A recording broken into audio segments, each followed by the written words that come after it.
see the pair that got hauled into tyres?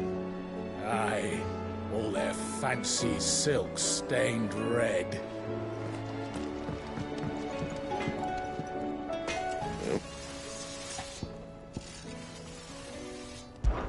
Fretting about us, guys.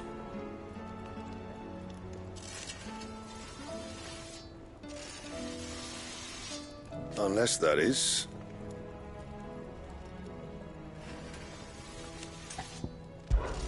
So, what'll it be? Not bad, if I do say so myself.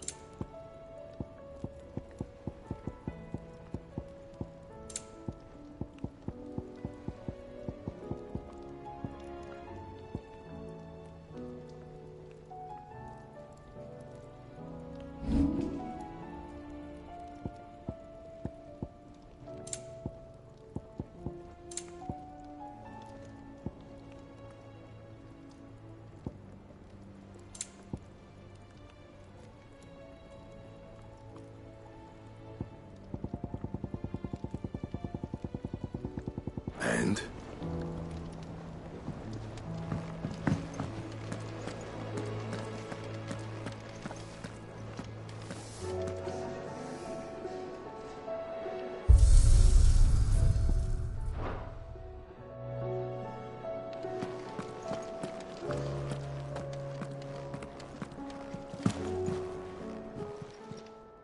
Still alive, are you?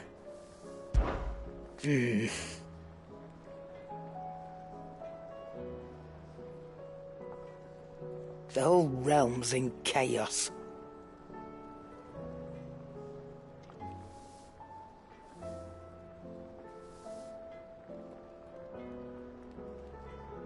But as the old saying goes,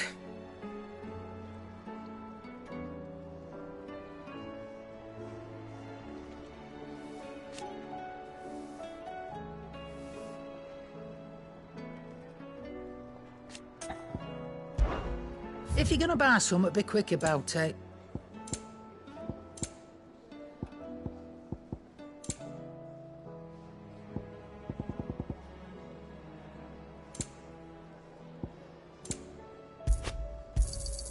It'd better all be here.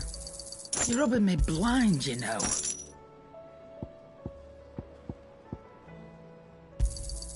It'd better all be here.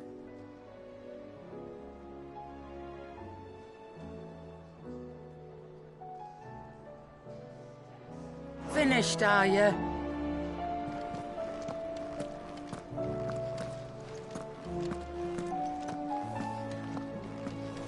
The battle cries of dread one die, in ruin lies less, as shrinks the glim, so spirit still, unanswered call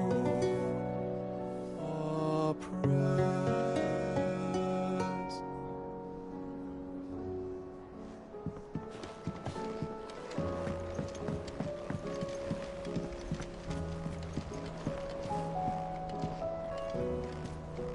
Mother, save us. Might be hard now there's only one. Then we're all doomed.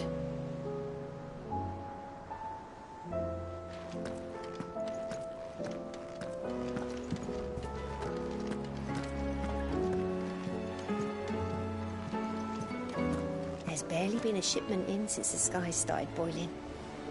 A few more days without a visit and we'll have to start eating the blankets. Did you see that? Tell me you saw that.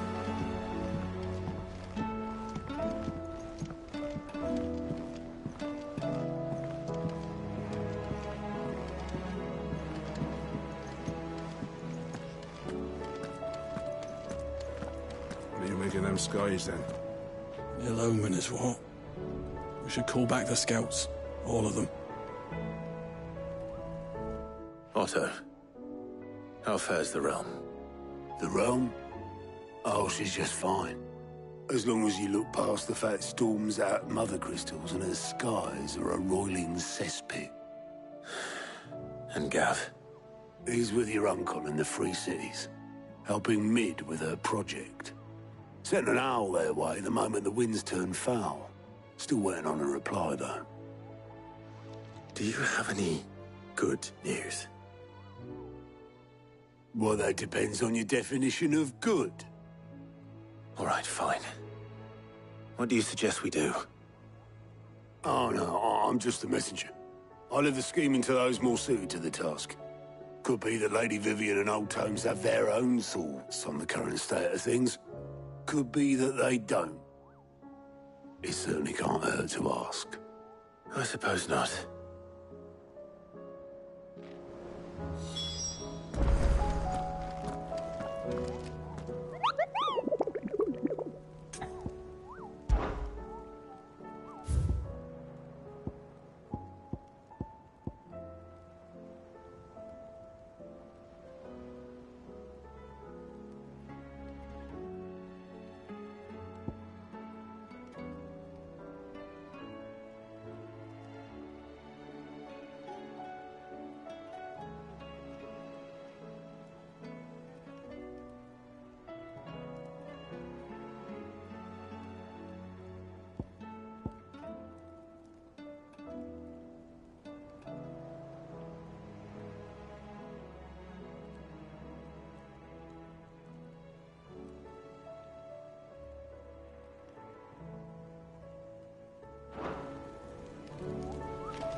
How is it that every one of your little excursions presages some inexplicable catastrophe?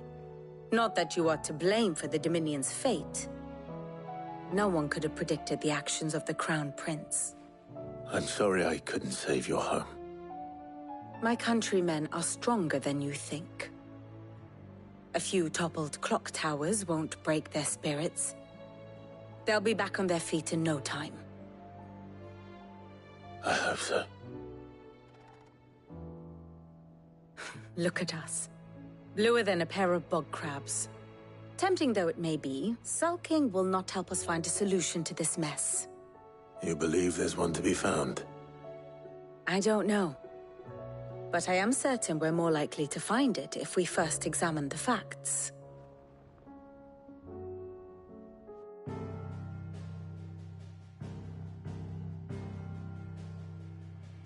Beneath these darkened skies, fear and confusion reign over Valisthea. Oh, the lands around the fallen Mother Crystals had already begun to wilt for want of ether. But not like this. Crystals that filled wells and fueled furnaces, now nothing but pretty shards of rock. And those that hang from the people's necks cast nary a glimmer of light to keep the dark at bay. It is only a matter of time before the common folk convince themselves that the end of days is upon us. Yet I fear a swift end is more than we can hope for. While most of the world thirsts for ether, the remainder drowns in it, spawning Akashic in droves. And amidst the hordes of mindless beasts, with magics as like to fail as function, even the strongest nation would falter. Rosaria and the Iron Kingdom teeter on the brink of collapse, while the tragedy in Twinside has all but paralyzed the Holy Empire. Dalmekia fares little better. Rumor has it the ministers fled the capital after the fall of Drake's Fang, leaving their beloved republic to crumble. Waloed, meanwhile, moves in earnest. The Einherjar has been sighted off-storm. The world, in short, is in chaos. It would seem our civilization was nothing but a castle of sand, to be washed away at the whim of the waves.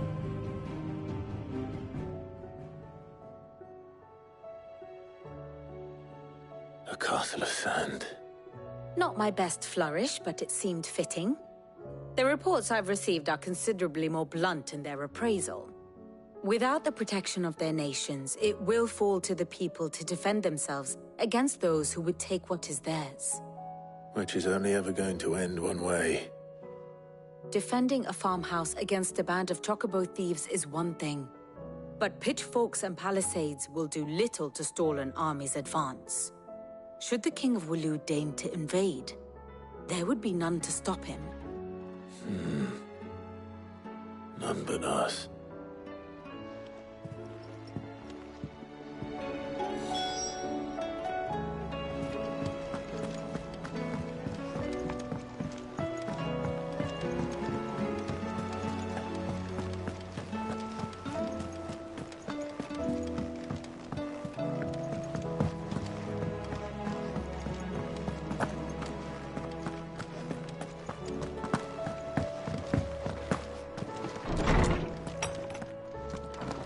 Is a storm coming, Sid? Will there be thunder? Let me guess. You're here about the skies. Is there anything you don't know, Lawsman? It doesn't take a court astrologer to augur the obvious. As for what has disturbed the heavens, that, I believe, is a question the Fallen might be better placed to answer than I. And on the 6th day did the gods tear the sun from the firmament, visiting darkness upon their prideful sons and daughters. But I dare say you remember your childhood lessons on the sins of Zemeckis only too well. You think they're connected? That Ultima was one of the gods responsible? Well, he has certainly exhibited powers that we mortals would associate with the divine. There is nothing divine about him. But he wouldn't be the first god of whom that could be said, now would he? Yet for all the fairy tales that tell of the sins, there is almost nothing in the way of actual historical accounts. Had I the Journal of Moss the Chronicler, I may have been able to tell you more, but alas, I fear all remaining copies have been lost to time. You will forgive me, I hope? Certainly not. Because there is nothing to forgive. Even without this journal, you've provided us ample wisdom. And we will always be grateful for it. Perhaps Otto will be more inclined to share his thoughts when he hears what the others had to say.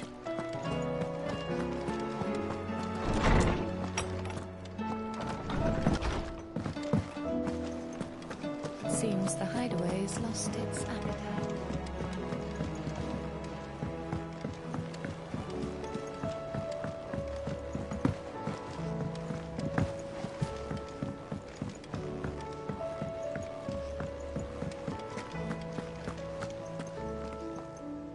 Clive, we have a problem.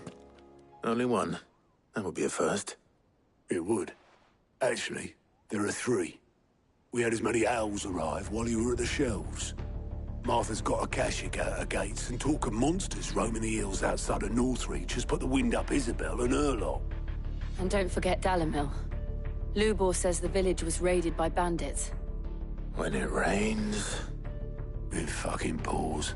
The curse breakers are spread thin, taking stock of the damage in the Dominion. And even if I could get word to all of them, I doubt they'd get here in time to make any real difference. Which means there's only 2 people who can. Jill and I. Let them know we're on our way.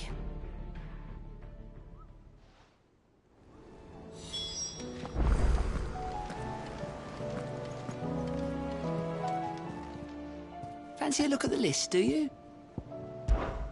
Here you go.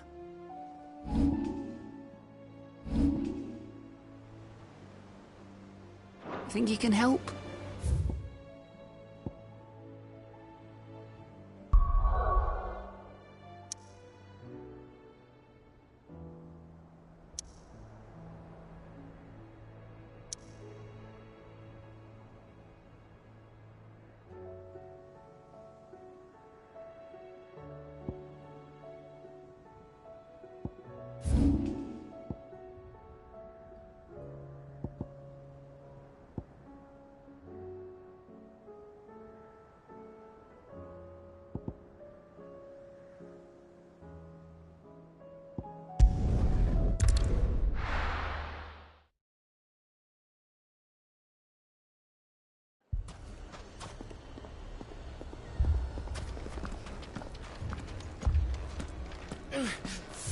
fucking thieving bastards. This is for life, Ambino. My shop. Why would anyone do If I had my pickaxe, I would... All my finest pieces. All that hard work. Anything I can interest you in?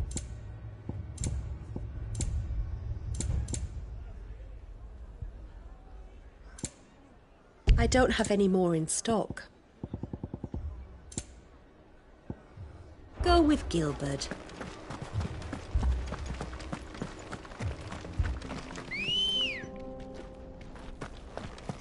Come on. Fly, Ambrosia.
No need to ride from here.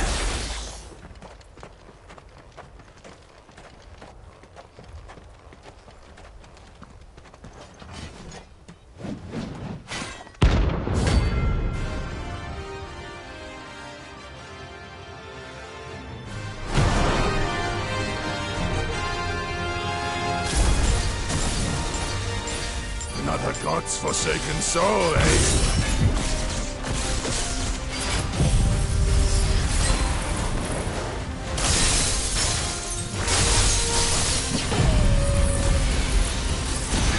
Only those who have nothing. So empty your pockets. Let go!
A deserter turned outlaw.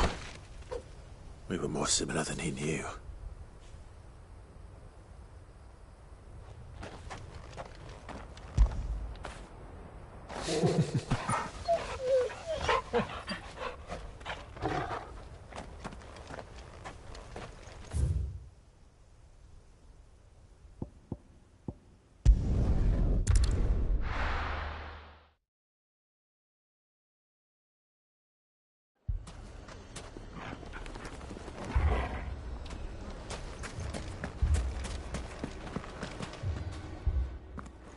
Sid, your new companion appears much more formidable than your uncle.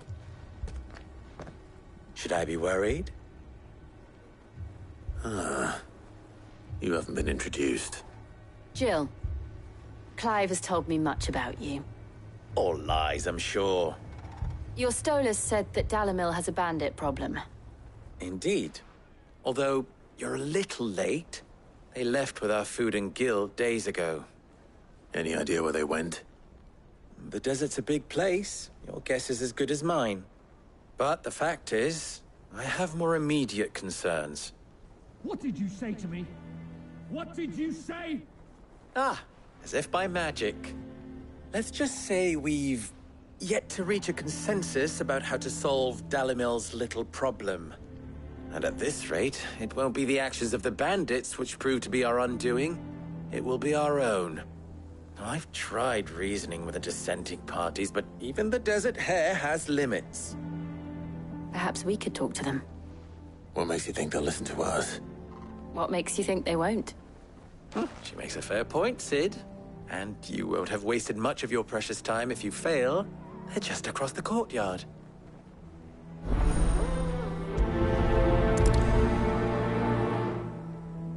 Suppose we just follow the shouting.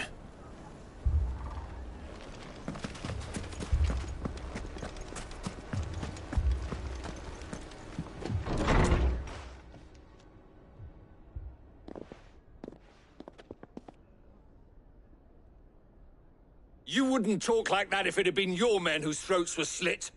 Blood for blood, it's the only way. We hire mercenaries and have them mount the bandits' heads on our walls as a lesson to the rest. And what happens when those mercenaries are slaughtered like your men? Are you going to hire more? We're better off using that coin to buy food and supplies. If we hire mercenaries, the only thing we're buying is the bandit's ire. And you cannot fill empty bellies with that. Do you hear me? But what happens when they come back? Maybe it'll be your throat that's slit. That's enough. Both of you. Any more of this and I'll throw you out myself. Come back when you're ready to talk like adults.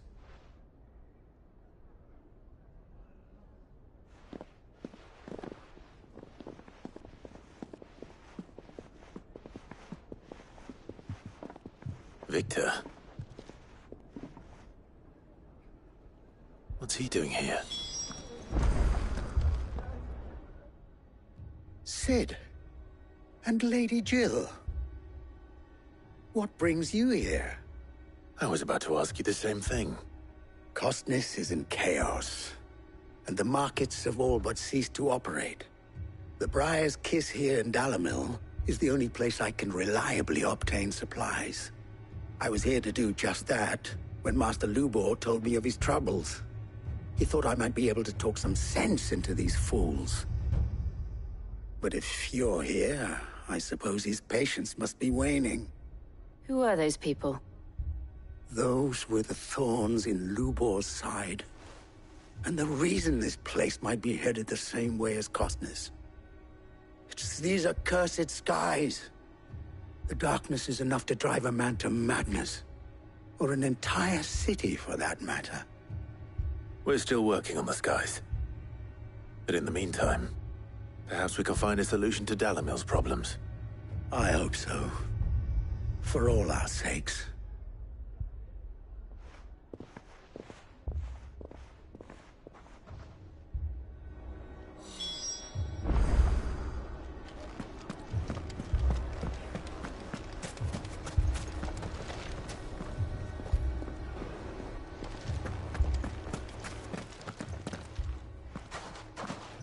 So, you see my predicament? What I saw was a room full of people who were angry and afraid. And with good reason by the sound of it. But if left to smolder, that anger and fear could set the entire town alight. My thoughts exactly. What to do? Both sides wish to protect their homes and livelihoods, if only they could agree on how. But as long as they are divided, we are vulnerable.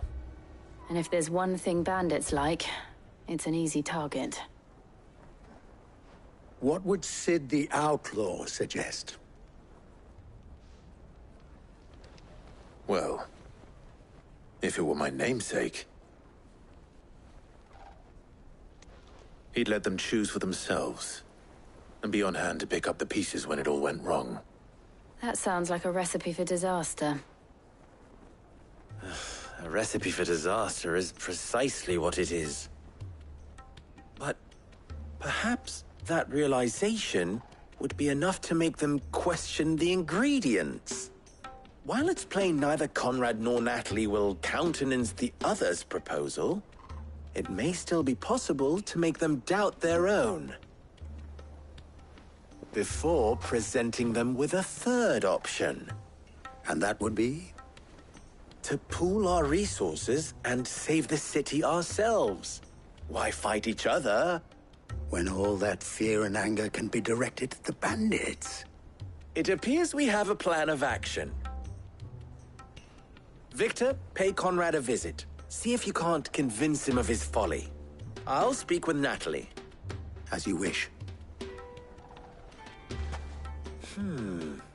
Your faces are not well known in this town. That may prove useful. Don't worry, Victor and I will do most of the talking. You need only play along. Play along? What he means to say is yes.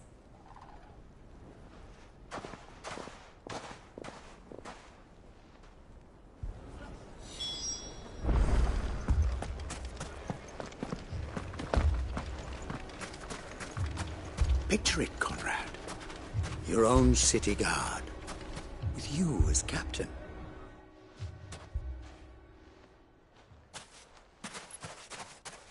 Ah, here she is. The Lady of the Spear herself. Conrad, may I introduce you to Jane, commander of the Red Wings, the oldest mercenary guild in the Free Cities.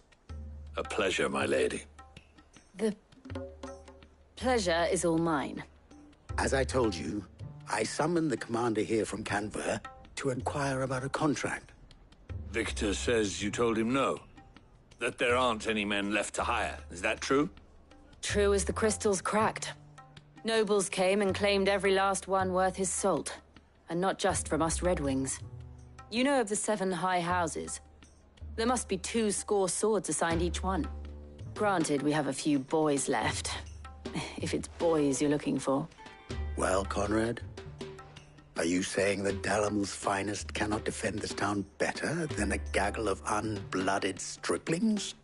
That a band of beardless youths could better avenge the deaths of your brave men than you yourselves? Absolutely not. We'll show those bastards who they're dealing with.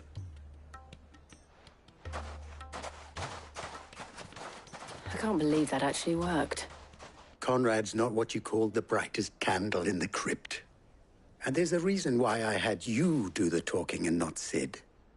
Well played, my lady.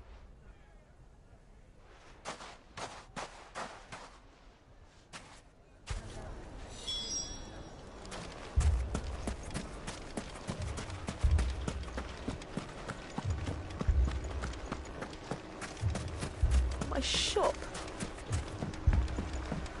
Why would anyone do If I had my pickaxe, I would... I mean, it may still be possible to buy something, and we may yet be allowed to keep it. Yes, but... Ah, here he is now. Natalie, allow me to introduce Lord Underhill of Randalar's prestigious League of Merchants. Lord Underhill. At your service. Underhill. I was just telling the good lady of our conversation, my lord, and how you were lamenting the state of the capital's stores. Lubor says that not only are the granaries almost empty, but that war and the Blight mean this season's harvest won't be enough to fill them for winter. Indeed, certainly that is the case. The nobles in the capital are buying up the city's stocks of barley and wine, driving the prices higher than most commoners can afford. It is only a matter of time before the peasants revolt. It is worse than I thought.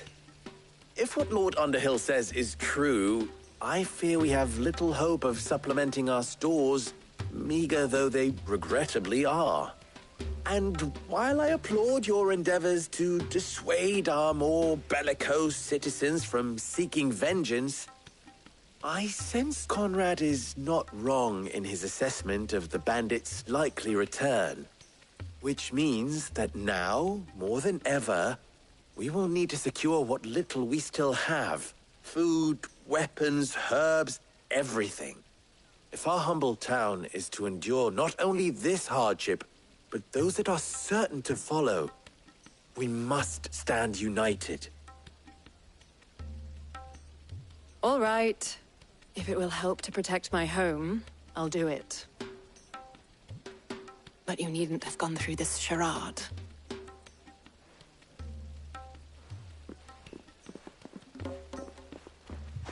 Thank you, Clive. Your performance was nothing if not workmanlike. She saw right through it. I didn't say it was good, merely that it produced the desired effect. Now, my scouts should be returning shortly. Meet me back at the Briar's Kiss, and we shall see what we face.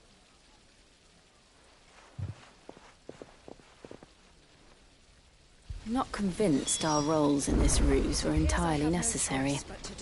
I don't know. Conrad seemed quite taken with you. See any unnecessary blood spilled. Mummy, I'm scared. Oh, I'm ruined. Good news, Sid. Both Conrad and Natalie have somewhat gracefully accepted their new roles. With time, they may even learn to. Time no longer appears to be the luxury it was before lunch. I take it your scouts found the bandits. Technically, it would be the bandits who found my scouts. It appears they march for Dalimil as we speak. All of them. You're not serious. They don't just want food, they want the whole damn town.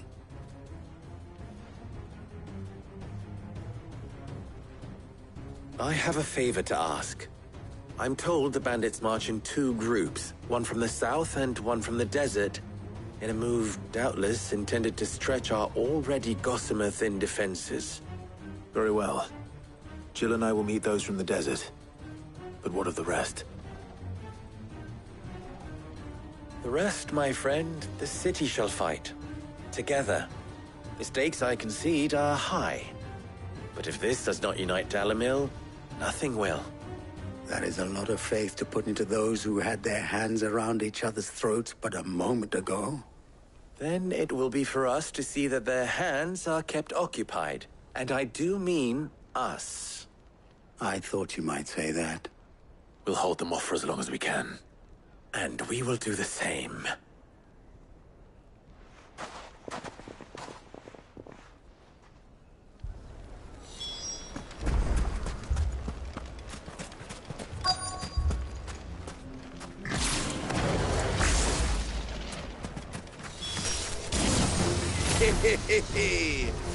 The women folk have come to welcome us.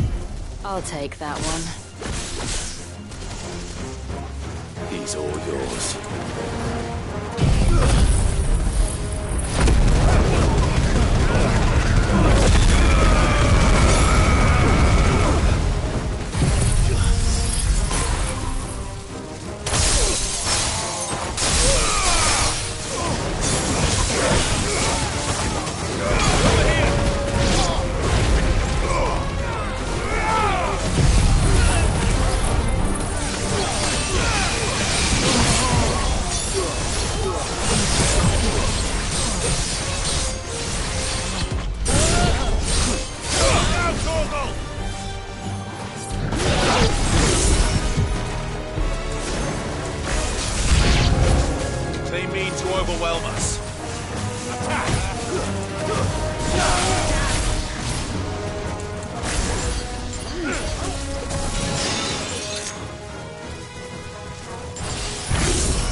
The townspeople.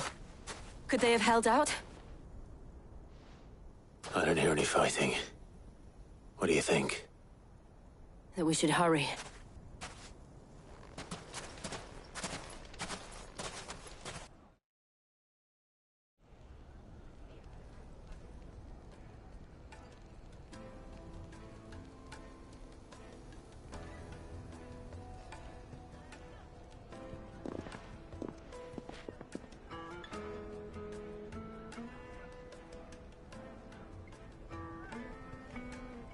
Natalie, I owe you an apology.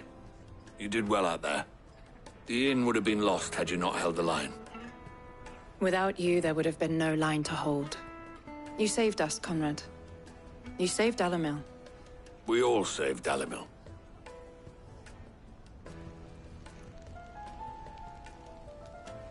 Conrad seems to have had a change of heart. I'd say they both have. I take it from your presence that our visitors from the desert won't be joining us either. Pity. The plan worked, Sid. Granted, it only took an army of bloodthirsty bandits at our gate. Calm now, Victor. Why quibble over the details? We are united, and that is all that matters. As for you, Sid, you fight considerably better than you act. I'll take that as a compliment.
Good girl. Yeah!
happening!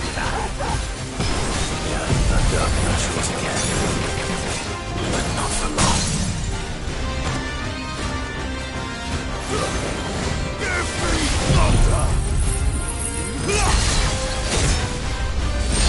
Over here!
No more vengeance. No more war. Where would I be without you?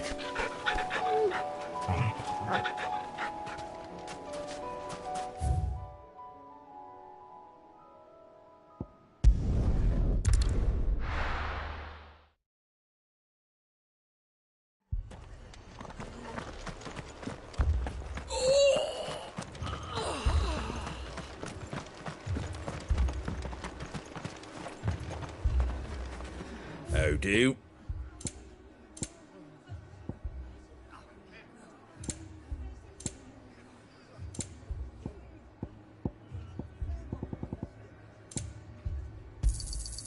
Much obliged. There you go. Much obliged.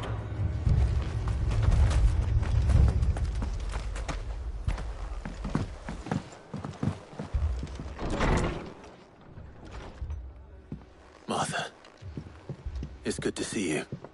And you, Clive. Jill? Otto said you'd been attacked by a Kashik. What exactly happened here? Those skies are what happened. Not long after they fell dark, we had our first visit. There were hundreds of them. Tried to storm the hill. Only a handful made it up here, but that was more than enough. The rest are still down there now. And while we have a few willing fighters holding them back, they're sorely outnumbered. What do you think, Clive? That we join the fight. I thought you'd never offer. Now, where I need you is the Fallen Gate. That's where the fighting is fiercest. Let the men know you've come to help. Something tells me they'll be pleased to see you. We're on our way.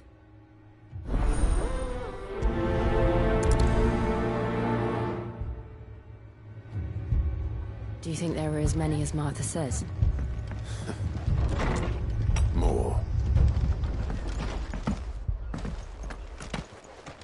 This man's gonna die if we don't get him to a healer. But all our beds are taken.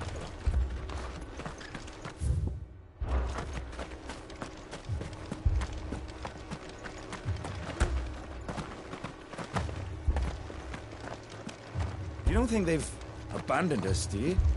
Them not. Not a chance.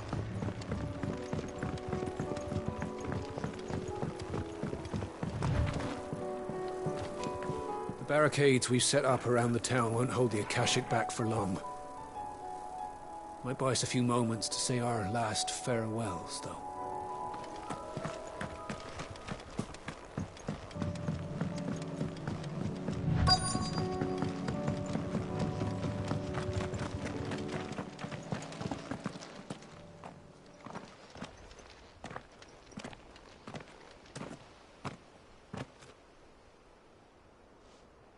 Clive, wounded.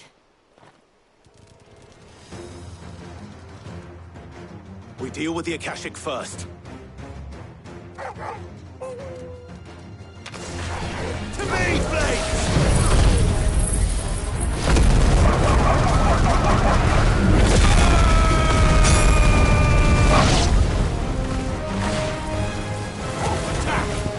Over here!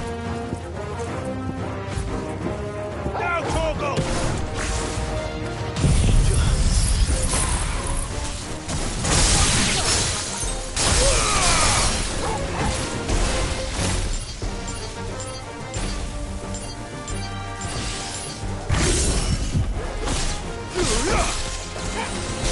Over here!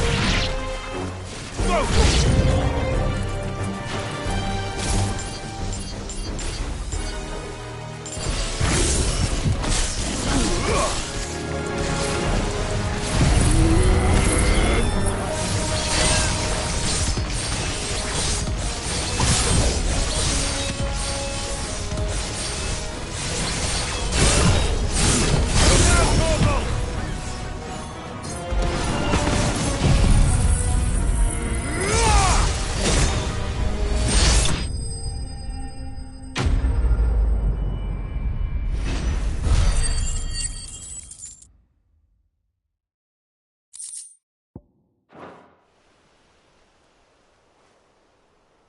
These men don't have the look of hired swords.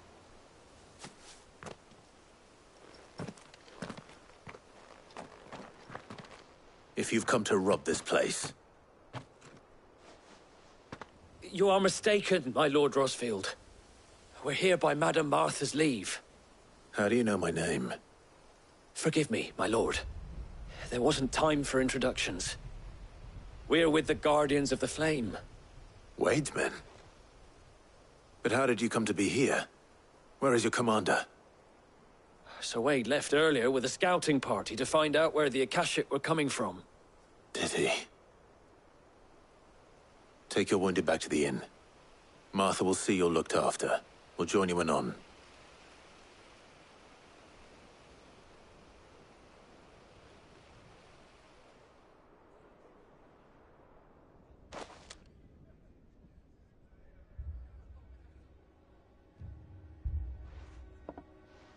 And to think you took them for thieves. A fine reward for holding off the horde, that is. When did Wade and his men arrive? Not long after Rosalith fell. The Guardians asked me to shelter some of them that had lost their homes. They were making ready to leave just as the skies turned, and we agreed it was best we stuck together. Martha! Trouble! The scouting party's almost at the lift, but they got a pack of Akashic snapping at their heels! And they've got wounded with them! They're not gonna make it! Damn it all. We'll worry about them, Martha. You look after everyone here. If any can still fight, send them to the lift. I will. You two be safe now.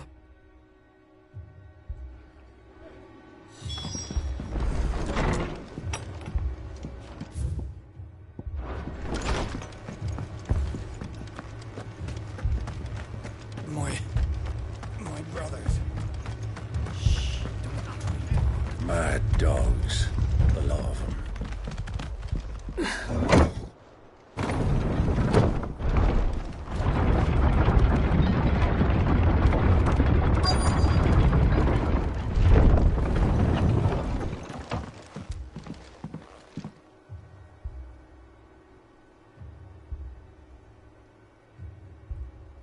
Squire, I need you to get those who can still walk up the lift to Martha's.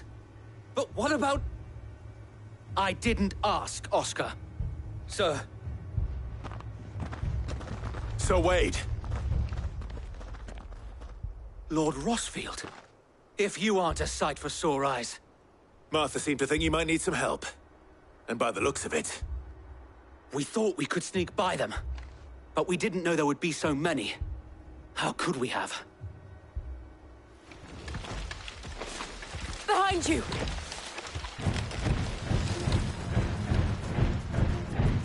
Damn it! We need to get the injured to safety. Do you think we can hold them off? We can certainly try. Are you with us, Sir Wade? Always. Then let's do our duty.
Is anyone hurt? I don't think so. And yet again, you've pulled me from the flames. It's just a pity I keep walking into them. You've never been one to shy away from danger, Sir Wade. Like any shield worthy of the name. I see you're all in one piece. Martha! Is something wrong? The lookout saw smoke coming from down Eastpool way. Too thick to be a hearth. A second horde. Feel like finishing the job. Always. Jill and I will make for Eastpool. You'll need to move the injured without us. Don't you worry about them. The moment my men are safe, I'll follow. Good luck.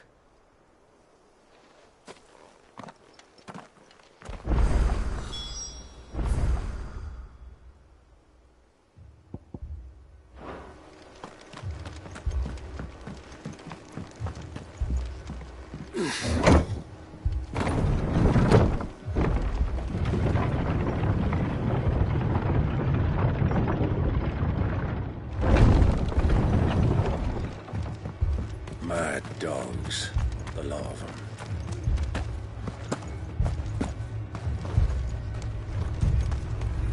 Anything catch your eye? Thanks very much. There you go. Fare thee well.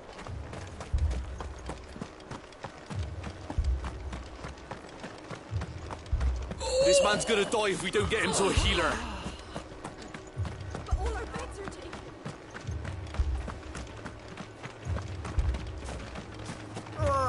Just patch me up as quick as you can and get me back out there.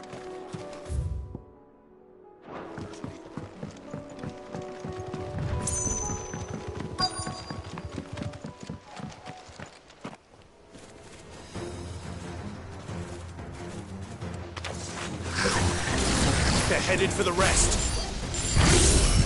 We have to slow them down. Martha and the others won't be ready.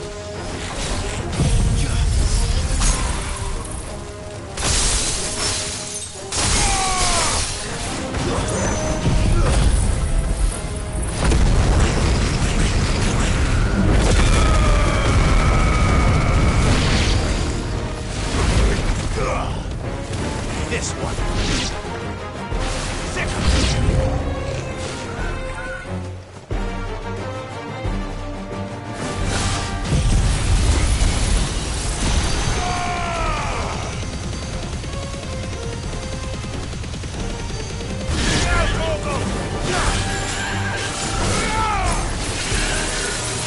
Get him!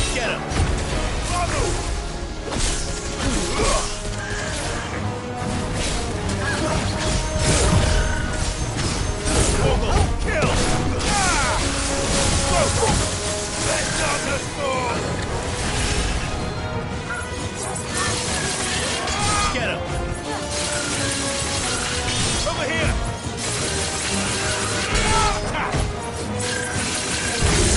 Over here!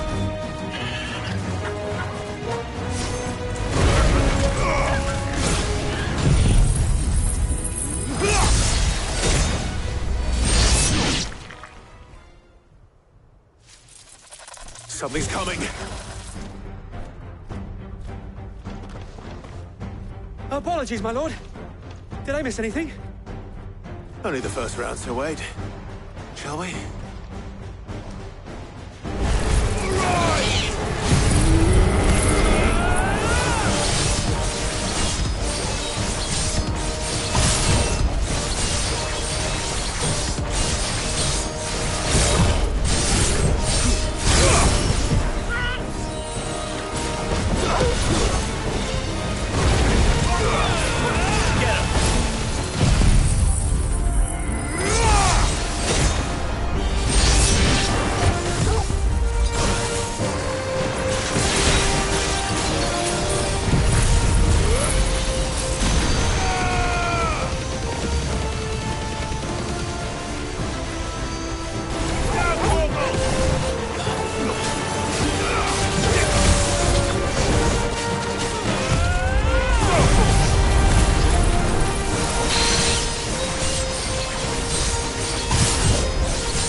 Do you see any more? No. I think that was the last of them. But it won't be long before the next lot arrive. Then we make for Martha's while we can.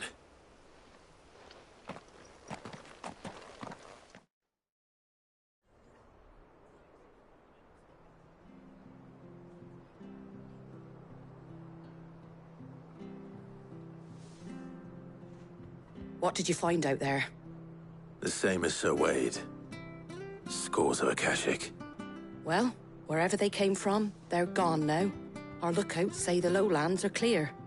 Hopefully we'll have enough time to lick our wounds. How many of your men were injured?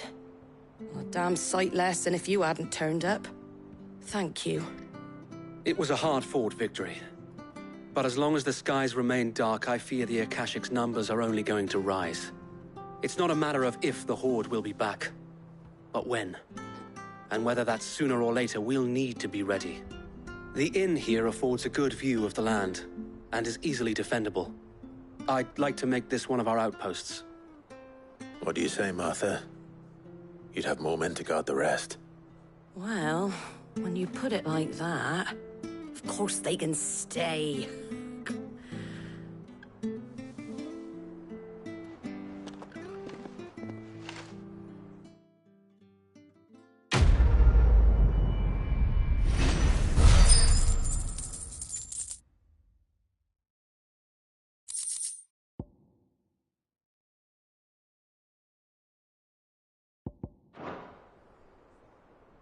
My lord, there's someone I'd like you to meet. Oscar, over here.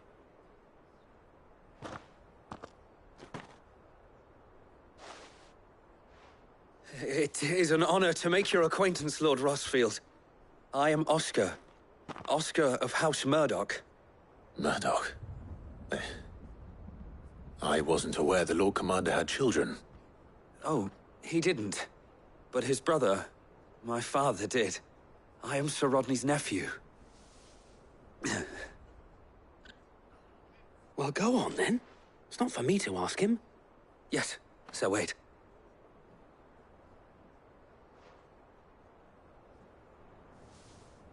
If it please you, my Lord Marquis, might you take me as your squire?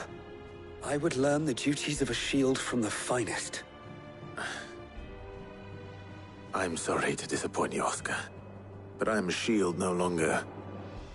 Nor was I ever the finest. And spending time in the company of an outlaw hardly seems a fitting education for one aspiring to take his oaths. My Aunt Hannah once told me that a man is not defined by his title, but what he does in its name. You have accomplished much since taking on the mantle of Cid, winning no little honor in so doing. And I would sooner serve under an honorable outlaw than an unworthy shield. Not that Sir Wade and the other Guardians are... I mean to say that, It's all right. We know what you mean. There is only so much the boy can learn from me, my lord. But a squire... Would that really be so bad? You were a squire once. And I'm certain Sir Rodney would approve.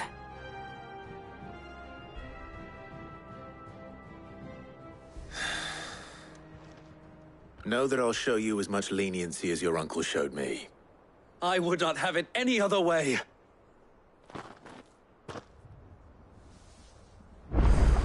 I will not let you down, Lord Rossfield. You, or my uncle. We shall be staying here for the time being, and not just for the ale. I'll have one of my men escort Oscar to Benimir once he's said his farewells.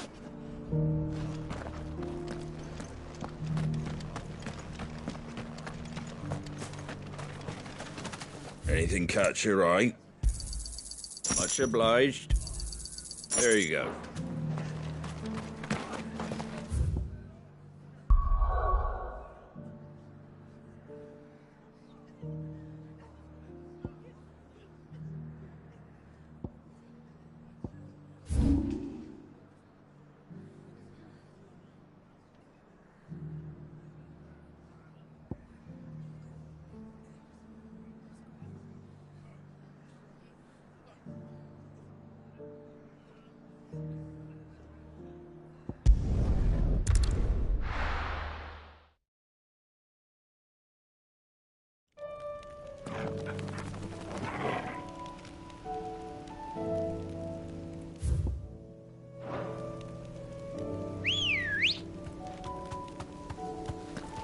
Ready, go? Yeah!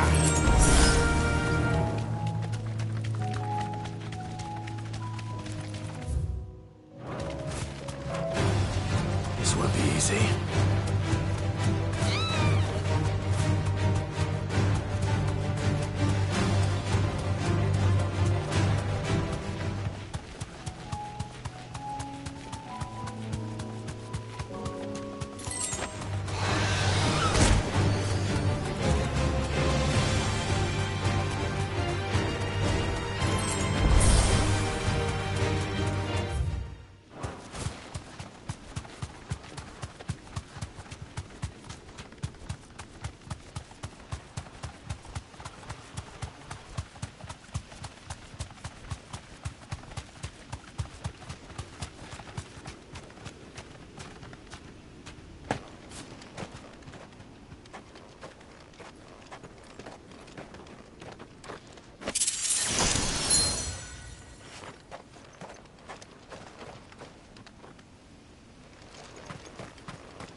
This beast isn't to be trifled with.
Definitely not to be trifled with.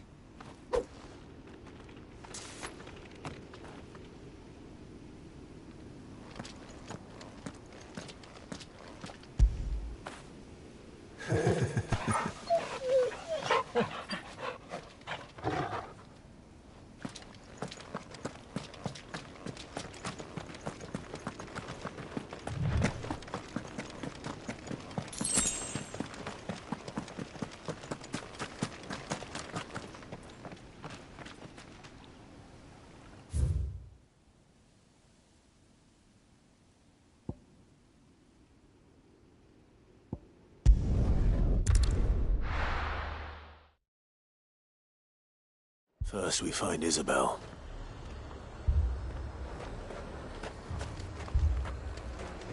Do you see anything you like? I do like a customer who knows what he wants. You've a keen eye.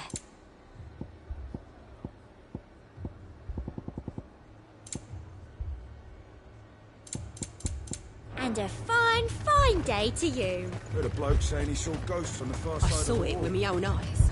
The whole of Oriflamme under a flood. And we're next.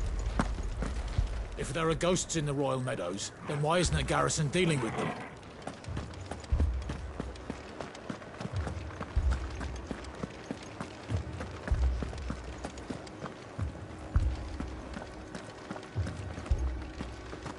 I can't do it. I can't fight those things. But you can. You must. For me. For us.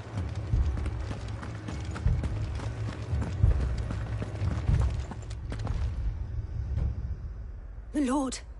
My lady. We received the dame's message. There have been sightings of strange creatures, I understand. With the blue eyes. Yes. Like a Kashik, but different. They've taken so many. I've lost count. Akashic, but different. Ultimus thralls. And what of your mistress? Is she here? Oh, no. She went to the garrison to ask what they were planning on doing about all this. Then we'll look for her there.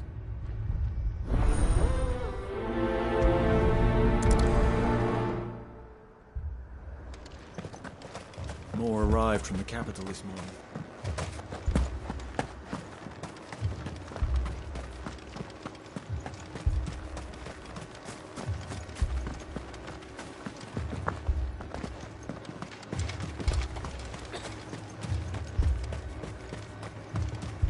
Madame, please!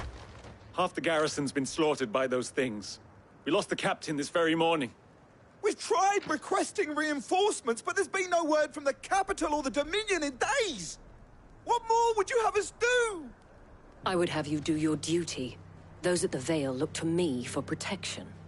And protect them I shall. Because they are my charges, and that is my duty. In case you have forgotten, the people of this town are your charges. But more than that, they are your people. Your sisters, your brothers, your lovers. So you have a choice. Lay down your sword and watch as they are slaughtered, or take it up and do what is right. She speaks the truth, you know. This here, it's all we have. It's all that's left. What we have left is our lives! Do you really want us to lose them as well? Not if we don't have to.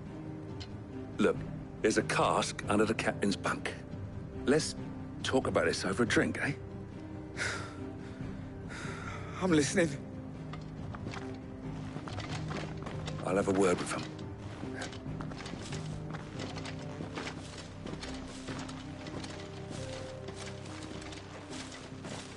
Ah, Clive. I didn't expect help to arrive so quickly. And sought to take matters into my own hands. It was a noble effort, but I thought you might still need some support. I'd like you to consider my needs. What we need to consider is where the creatures came from. The way the survivors speak of them, one would think they appeared out of thin air. And perhaps they did. It's hard to know what to believe these days. We'll talk to the survivors.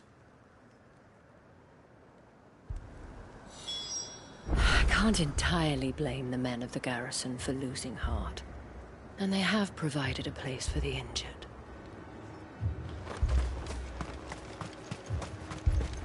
That thing, it took off the captain's head. Before we could even draw his steel.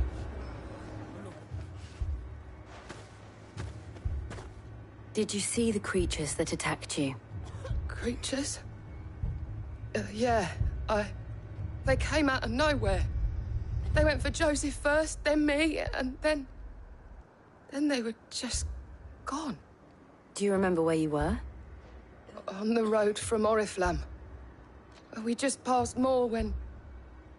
Where's my Joseph? It's all right. Just rest now.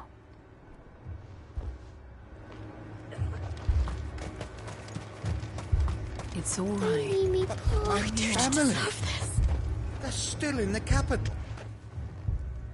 You're a pikeman, yes? What happened? I've got family in Moor. I heard the flood was spreading, so I went to see if they were all right. And a pack of them glowing things found me in the meadow. I ran for my life. I never did get to the village. Leave that to us. At least we have an idea of where the thralls might be now. We should head for more. Yes. Safe now.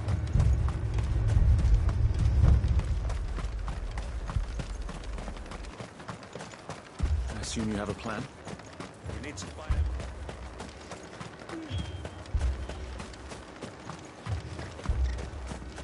It was all they could do to escape. They just left the bodies there in the flood.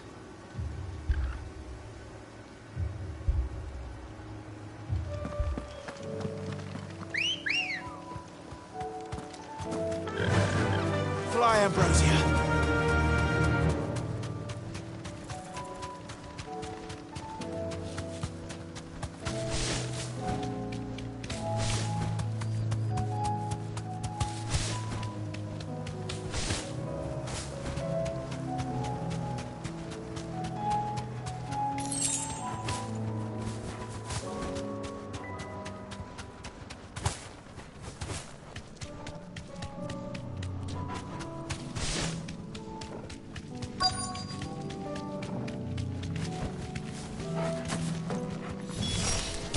Clive, look. I see them. With me!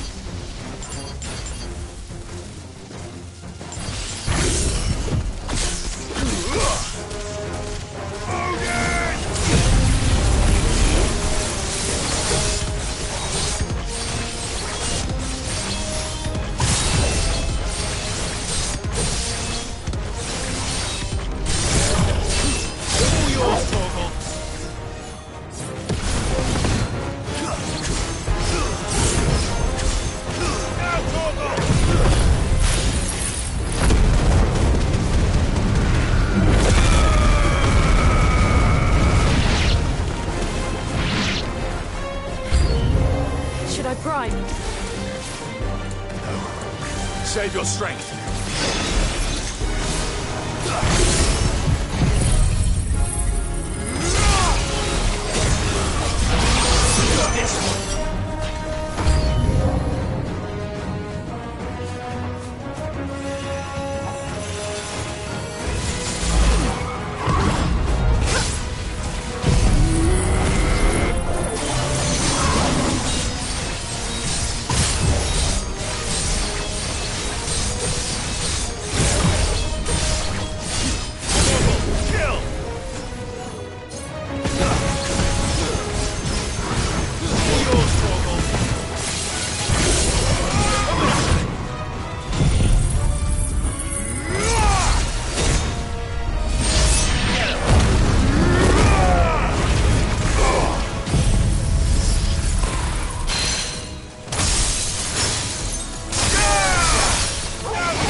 Do you think there are more?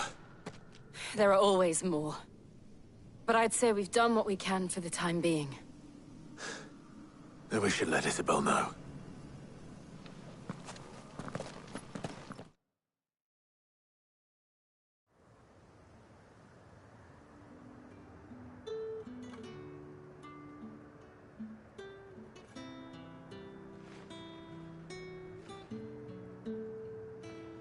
You have the town's thanks. Don't thank us yet. There will be more. Many more. And you'll need to be ready for them. Oh, we shall. Isn't that right, Captain? Yes, milady.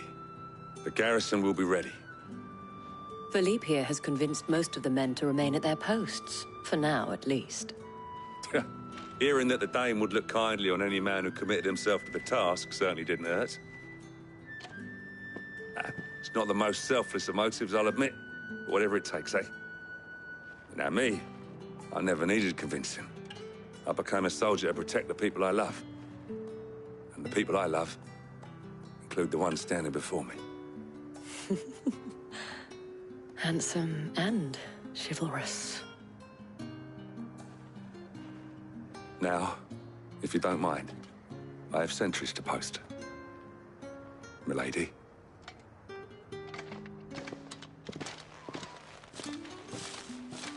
Lest you wonder, I'm not foolish enough to believe that this has solved all of my problems. But it has solved one, and that's one fewer than I had this morning.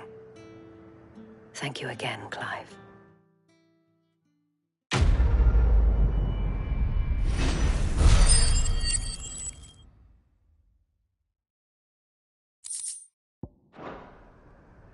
Our friends seem to have things under control. For now, at least. Let's go and put Otto's mind at rest.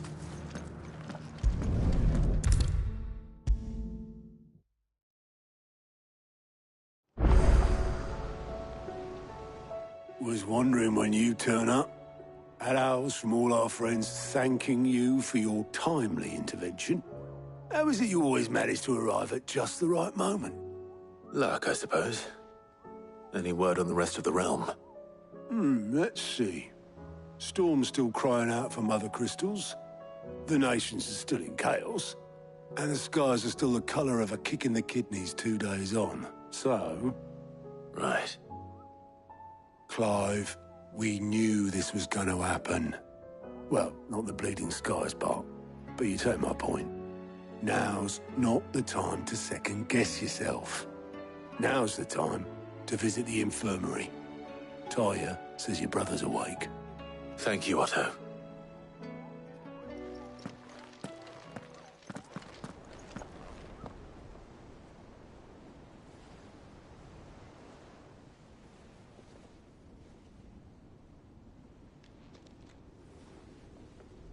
So it was not Sylvester, but Olivier who served as Ultima's puppet. And when Dion learned of this, he sought to slay the fiend.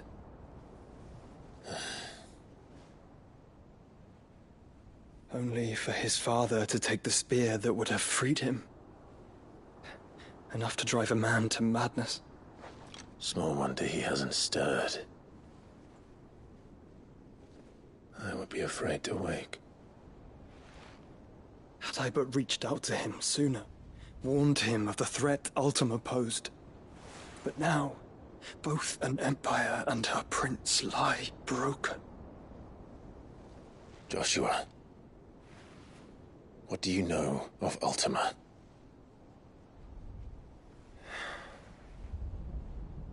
Very little, I'm afraid. Despite my best efforts. 18 years ago, as I lay buried beneath the rubble of Phoenix Gate, 'twas not death who came for me, but another. And it was while in my rescuer's care, I first heard of Ultima. I've been chasing his shadow ever since. Ultima is driven by some deep, dark purpose, and for whatever reason, it would seem you are crucial to his designs. He will stop at nothing to have you, even if that means toppling an empire. But why me? What possible use could I be to such a creature? That is one of many answers that have eluded me. Yet, I am certain of this. It is not mere chance. You were chosen for a reason.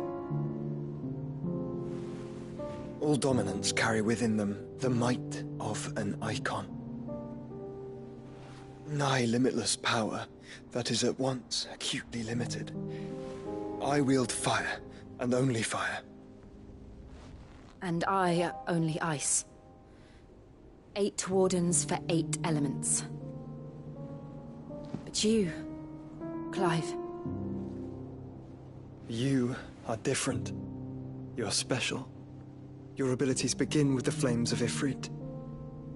But they do not end there. The fact Ifrit can even exist goes against everything we thought we knew of dominance. Perhaps Ultima has been waiting for one such as you, whose potential is truly limitless. I've encountered that thing several times now. If it or he, as you say, needs me, why hasn't he claimed me as he did the boy? Were I to hazard a guess, I'd say the two of you are somehow incompatible. His mind not properly attuned to your body. His mind? Mind, awareness, spirit, call it what you wish. But I believe Ultima to be an embodiment of the concept. It is why I struggle and fail to contain him here inside me. I'm sorry. Inside you? With every setting sun, I feel my strength wane. And though the Phoenix's flames mend the prison I have made for Ultima, they do so at a cost. We must find a means to bring an end to him before I meet my own. What were you thinking? It was that or let him take Clive. And I've always had a soft spot for my brother. But that doesn't mean you should sacrifice yourself to save me.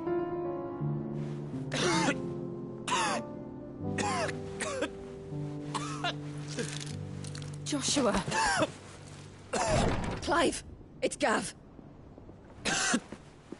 There's an army of Akashic at the gates of Canver.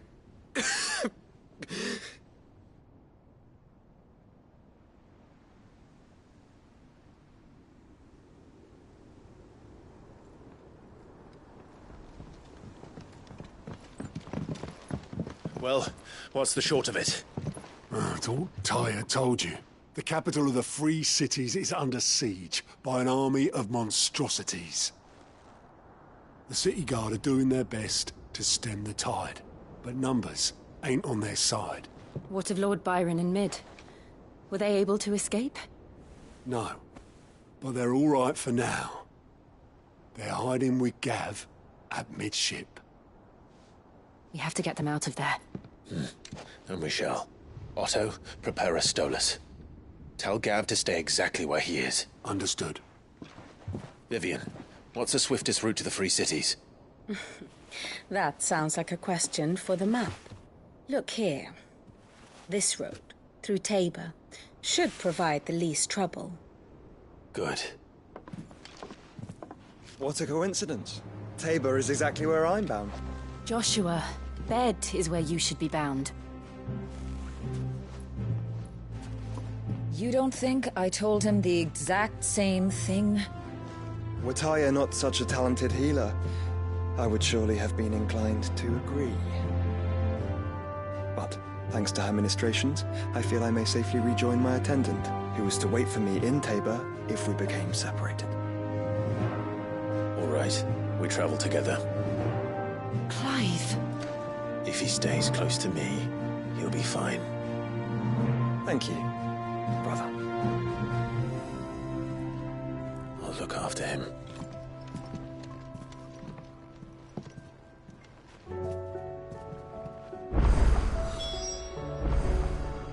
My attendant was with me in the Dominion before I primed. She would have watched the battle unfold and witnessed its outcome. I trust you'll be waiting for me in Tabor, where I can finally introduce you.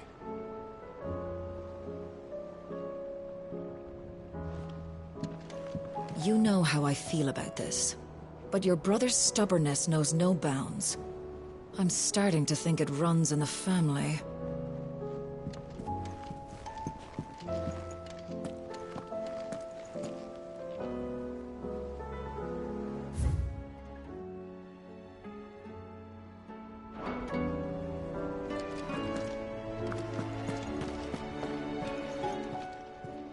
Welcome to the Patron's Whisper. Come to claim your just desserts? Here you are. All yours.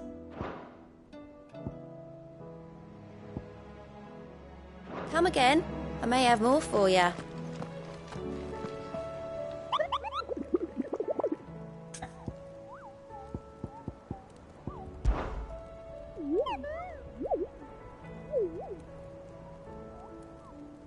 What did you find down there?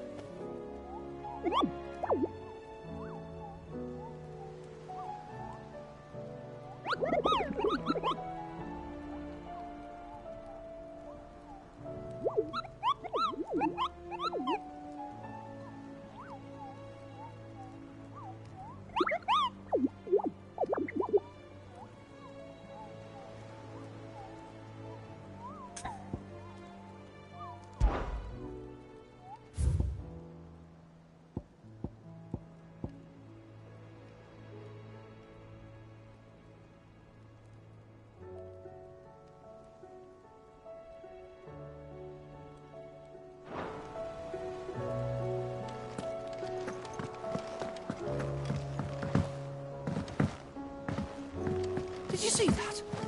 Tell me you saw that.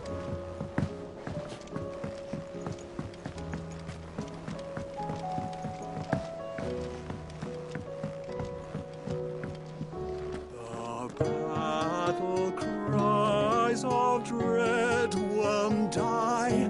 In ruin lies less. As shrinks the glim, so spirit still, unanswered call.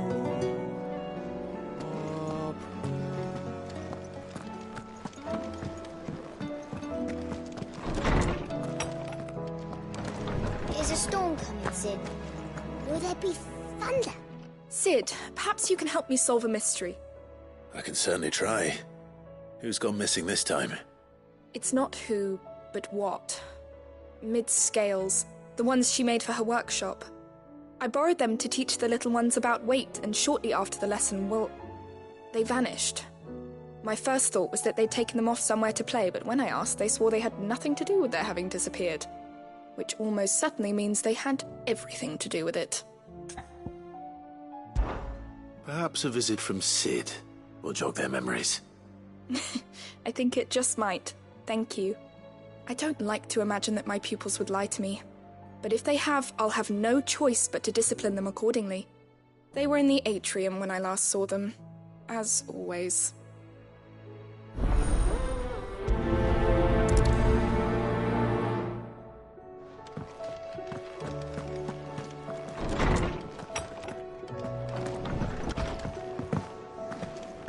Seems the hideaway's lost its that blasted book! Can you blame? Here, you put me in this situation, Clive. You can bloody well get me out of it. I need a hand with a recipe. Are you sure it's me you're looking for? I'm not much of a cook. I'm all the cook will be needing, thank you very much. What I want from you is a little of your time, all right? Oh, and perhaps your sword. You remember Ivan's stew, right? Well, despite the look of the thing, and that awful stench, people wolf it down. So I thought I'd try making one of these supposed masterpieces myself. Had a peek at the book and gave it a go, but, well... It wasn't as straightforward as you'd hoped. Ivan had the same problem. Yeah, but this is my blooming kitchen, and I will not be outdone. So if you don't want to be seen as playing favourites, I suggest you lend me a hand. I've never been one to play favourites, Molly. And I would be only too happy to lend you a hand. So, what's on the menu this time? A fried mortress of skyworm. That's one heck of a name, innit? Recipe seemed easy enough to an old hand like myself. Thought I'd followed it to a T. Only, turns out skyworm livers and drake's mint are not what I thought they were. At least I hope they're not, given the rancid mess they made. Ivan said the recipes in the culinary pilgrimage date back centuries. Who's to say the ingredients even exist anymore? Well, that's a question for a scholar, wouldn't you say? Perhaps you know of one? Kindly old fella who haunts the shelves, maybe? Fine. I'll go and speak to Harpocrates. Perhaps he'll know something. And if he does, I'll see if I can find your ingredients for you. You do that. Lest we forget, you've got a reputation to uphold.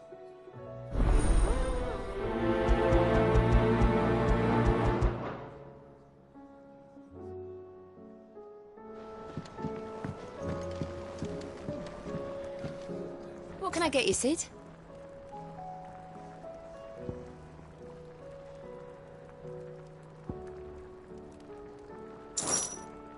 Might be a mo.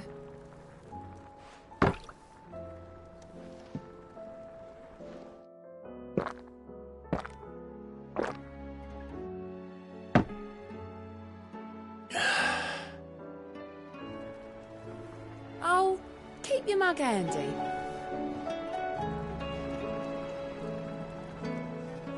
Welcome back, Sid. Well, someone's in a good mood. Drink up, you lot. The next round's on Sid.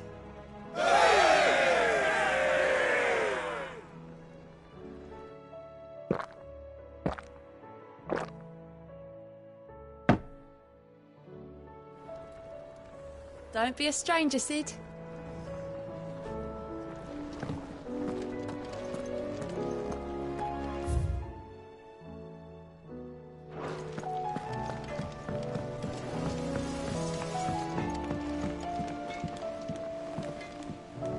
What am I gonna do? Is everything all right, Goots? You seem more discomposed than usual. Oh, I don't know what that means, but I'm in a bit of a muddle. Oh, I think Nan might be in trouble, and she's... It's all right. You can tell me. There was a trader came by. One of our usuals, like. Said he'd heard some rotten rumours about her down Dalimil Way. Folk are saying she's been selling to bandits and cutthroats and that. I mean, she's fond of a chance to make a coin or two, aye, but she'd never do business with baddies. Especially not the kind who go hurting people who haven't done out. I wanted to ask her about it myself, but I'm scared she'll give us a tongue lashing. She'd never give your tongue a lashing, though, would she? Don't worry. I'll speak to her. Oh, thanks, Clive. You'll let me know what she says, won't you? Of course. I'm sure it's all just a misunderstanding.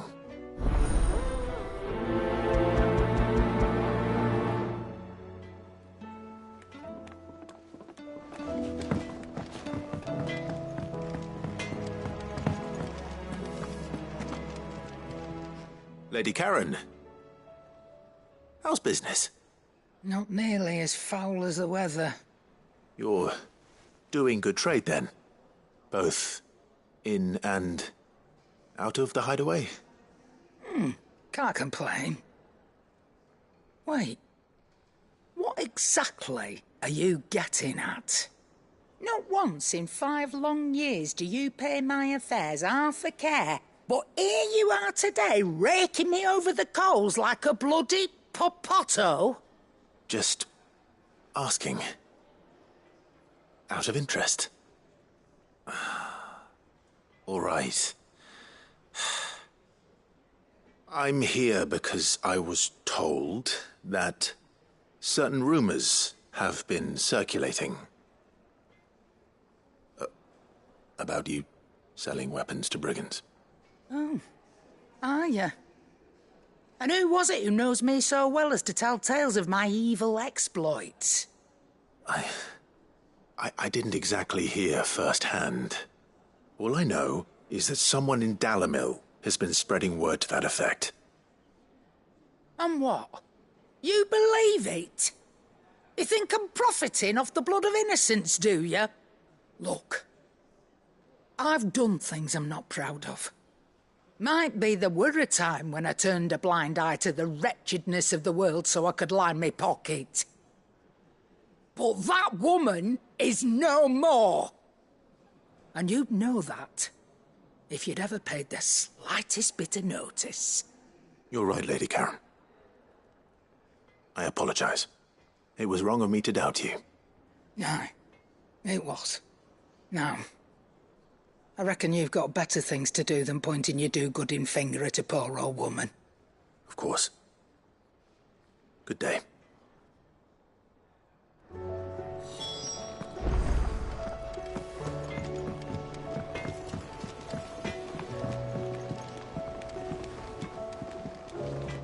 I spoke with Lady Karen. What did she say? That the rumors were unfounded, and that I was a fool for thinking they might hold any truth, along with some other things that made her feelings clear. And while it sounds like she may have done things she regretted in her past, she says those days are behind her. Oh, well, that's good. I knew Nan wasn't caught up in out bad. But why would people say she was? What did she ever do to them? It's not right. No, it's not. But people do things for all sorts of reasons. Perhaps we'll never know. Well, I'm going to find out. That trader, he said they were all talking about her in Dalimil. So that's where I'm going. I'll find someone who'll tell me, you'll see. Are you sure that's wise? Whoever's spreading these rumors means Karen ill. Oh, right. But that's why you'll be coming with me, isn't it, Clive? I suppose it is. I'll find out who's been making up lies about poor Nan, and when I do, I don't know what I'll do, but it won't be pretty.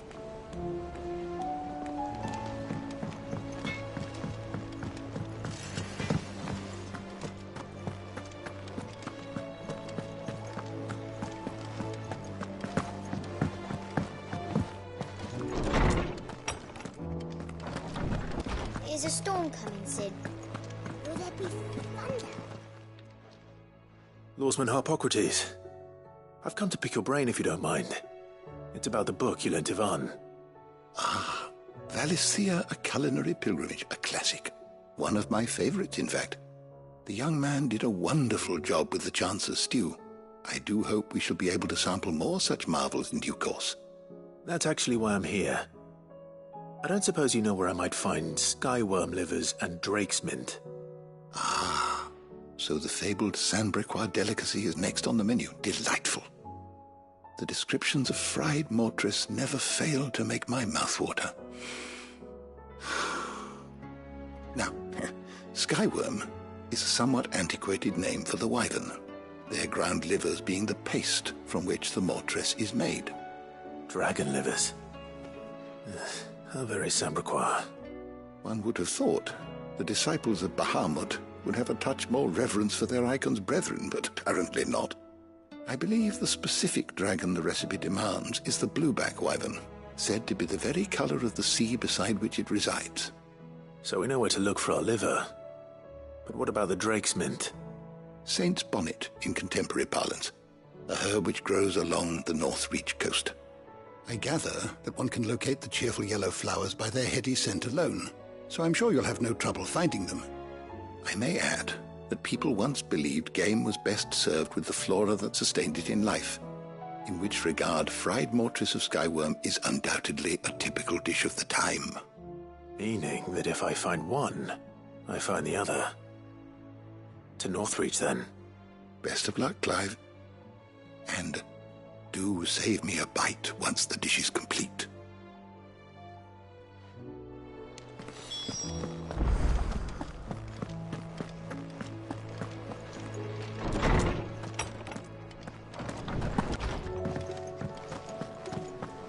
Seems the hideaway has lost its appetite. Did you see the pair that got hauled into tyres? Aye.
Rutherford.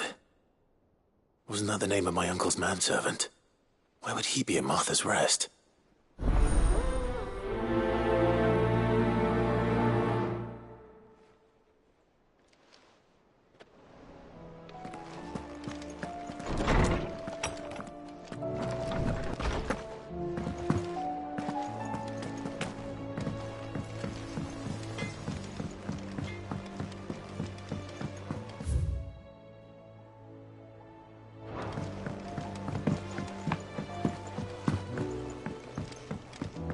I heard the Emperor was impaled on his own son's spear.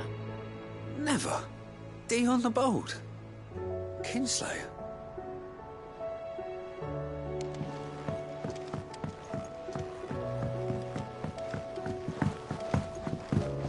We're all gonna die!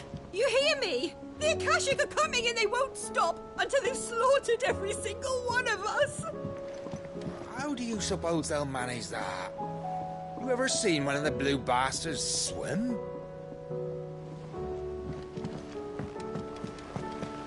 What do you reckon we should do? I say we should just tell Miss Shirley. You'll get us all straight. I'm telling you, I can fix them.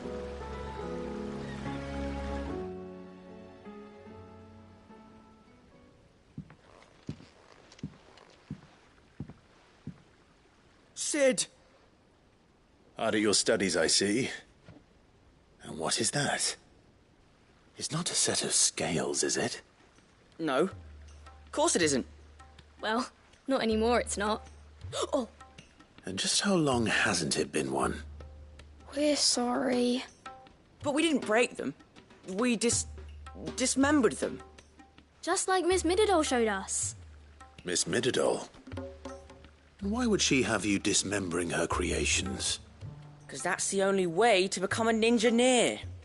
Miss Mididol said, the best way to see how something works is to take it apart and put it back together again. Well then, your work is already half done. Carry on. About that. The taking apart was easy enough, but it's the putting back we can't work out. Speak for yourself. The heavy thing goes at the bottom. Then...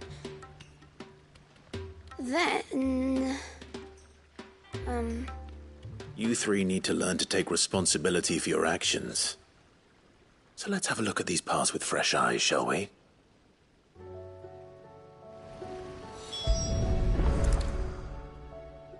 All right. Everything here was once part of Miss Mididol's scales. Every piece has its own role to play, and each is just as important as the others. If even one of them is missing, the scales won't work. So let's think about what those roles might be. You already know one of the pieces. The body. Its role is to support everything else. But what of the others?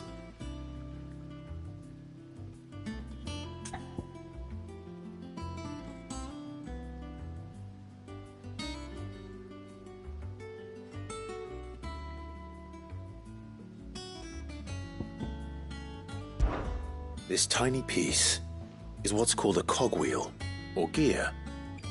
Have you ever seen one before? I have. Miss Middledale's dungeon is full of them. Most are on the floor. She puts them in all her inventions. They spin round and round and round and round and... That's right. They're very useful when you want to make things move.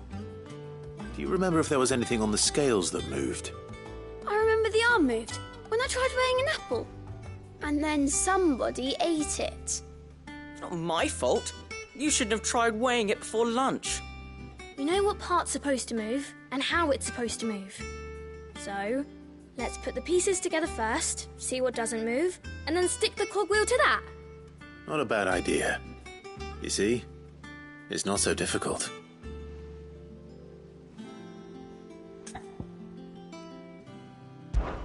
This is called the arm. Why do you suppose that is? It doesn't look much like an arm. You're right. It looks more like a wing. Like a chocobo wing! You've ridden a chocobo before, haven't you, Sid? Will you teach me to ride one day? I'll think about it. Now, what do arms do? Hold things. So wait, maybe this arm holds things too? Good thinking. You're on the right track.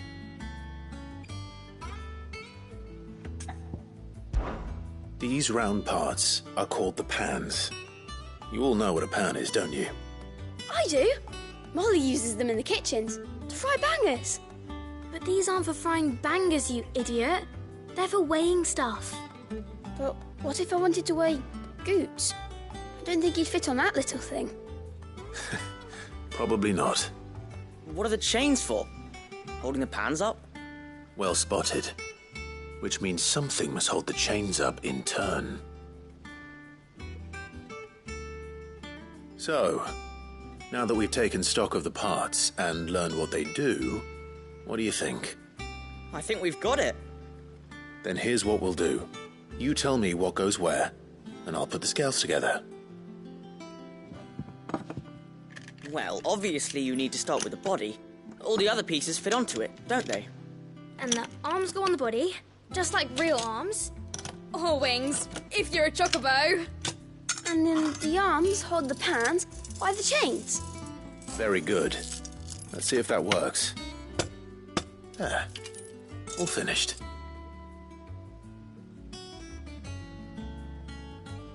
Yes! We did it! Well, with Sid's help. Oh, I just put the pieces together. It was you three engineers who showed me how. That's right. We're Miss Middledale's hares. Her hares? Yeah, hares for the future. She's showing us her secrets now, so we can help out the hideaway when we're older. What do you think, Sid? Are we almost ready? With a little more help from Miss Middledale and Miss Shirley, I'd say it won't be long at all. You hear that? It won't be long. Until then, though, do try to be honest with Miss Shirley.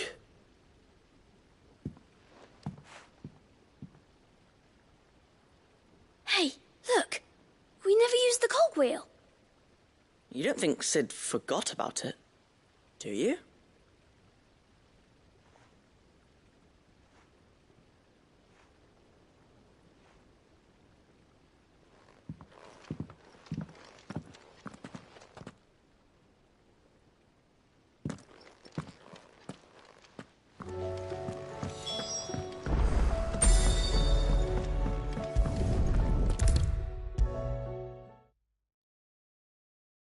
Is a storm coming, Sid?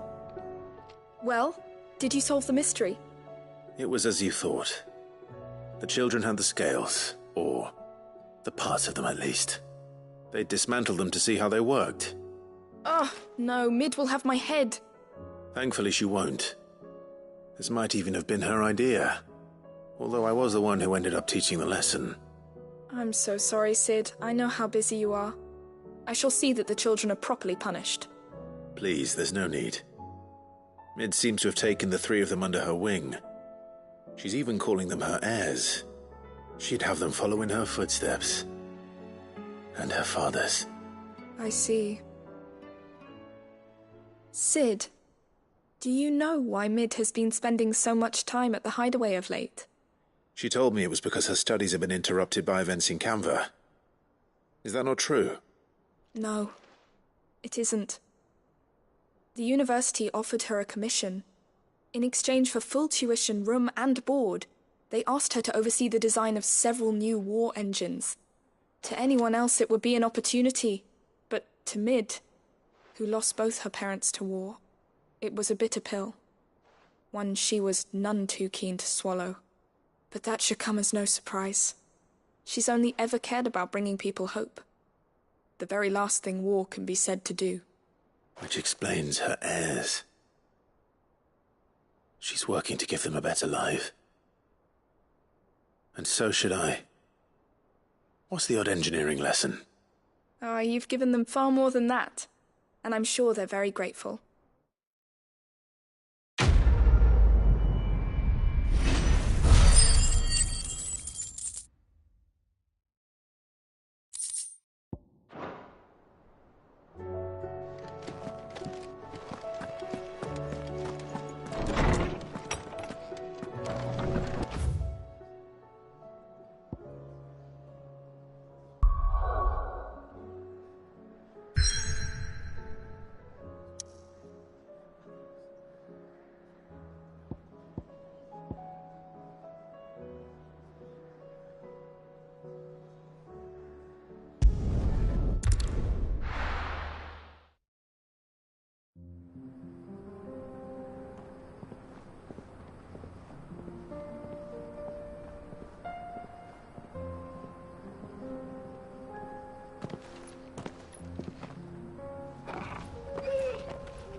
It's like a dream.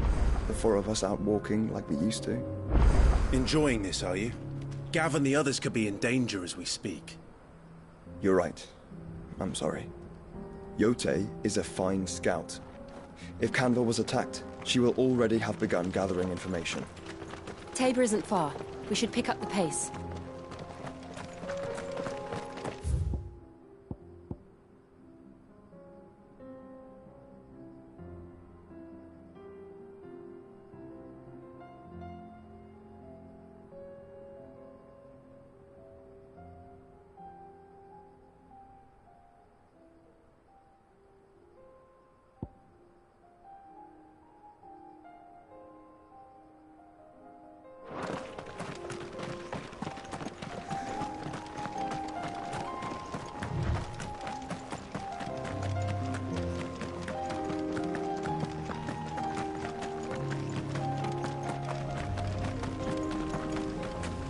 We can use the ruins to cross the ravine.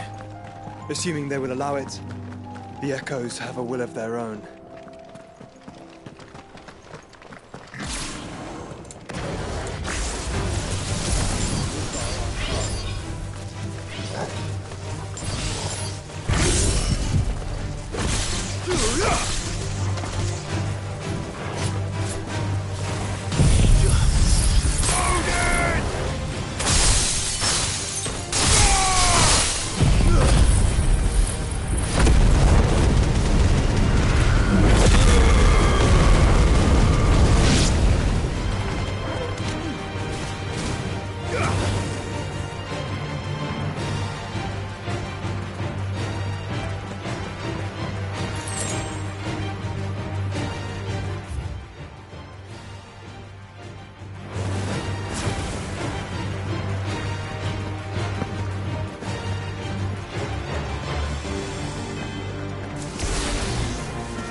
Tell us about Yote, Joshua. She's strong-willed, loyal, and deadly with a blade. Much like Clive, but with better manners.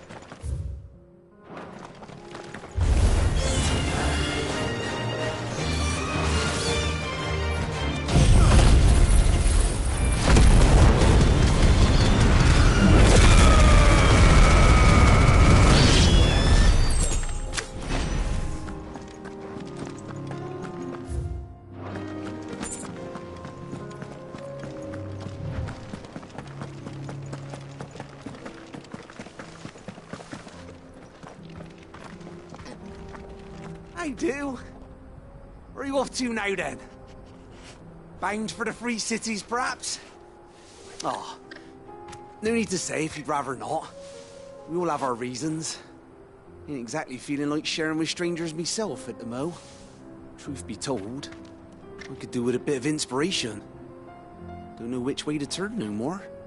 Was doing a roaring trade back in Oriflamme. Right up until the poor Drake lost her noggin. So, thought I'd try me luck in the desert. And the Fang went the same way. And don't get me started on the mess in the bloomin' Dominion. Suppose I could try Camber next. But knowing my luck, the old place be crawling with the works before I'd even sat out me stall. But as I always say, where there's crisis, there's opportunity. The opportunity to mint Gil, that is. So, where to next? Is there any money to be made in ash? Dwarves even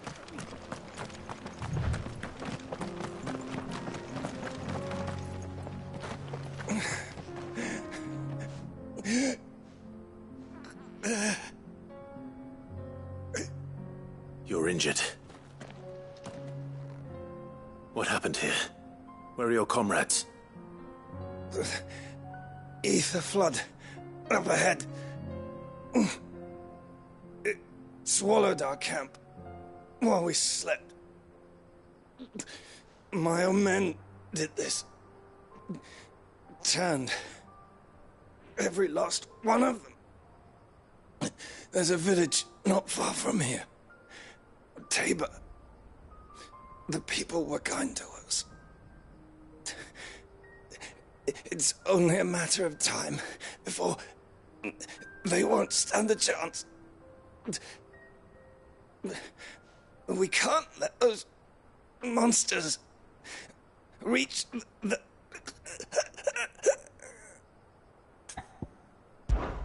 I'll go. You catch your breath. Thank you. Our encampment is up ahead. Just off the track. They must not reach Tabor. Forgive me, Lord Cougar. Rest well, soldier.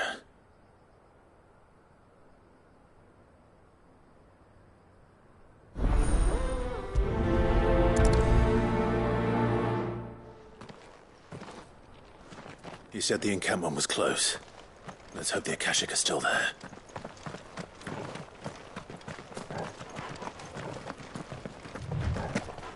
Another ether flood.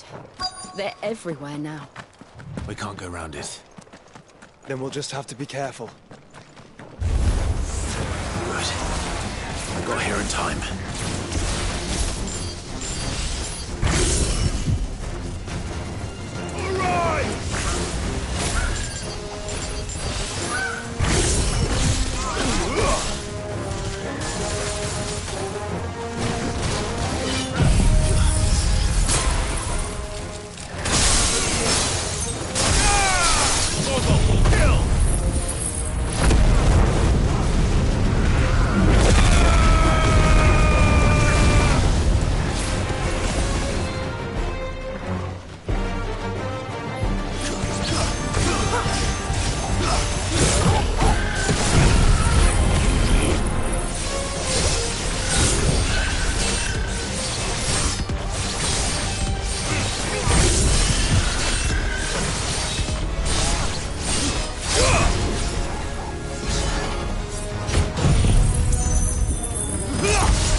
someone there?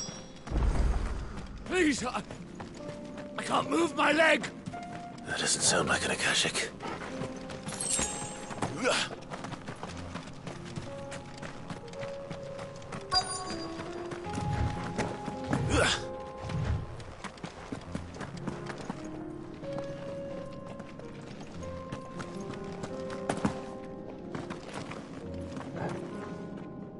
You're with the battalion?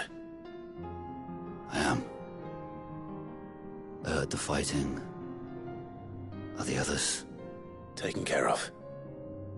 One of your brothers-in-arms told me what happened and asked for help. Another survivor? Where is he? Tell me. His wounds were too deep.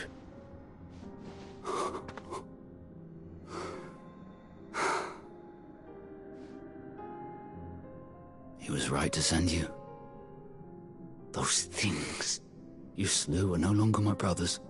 Tabor is safe thanks to you. Here, you've earned it.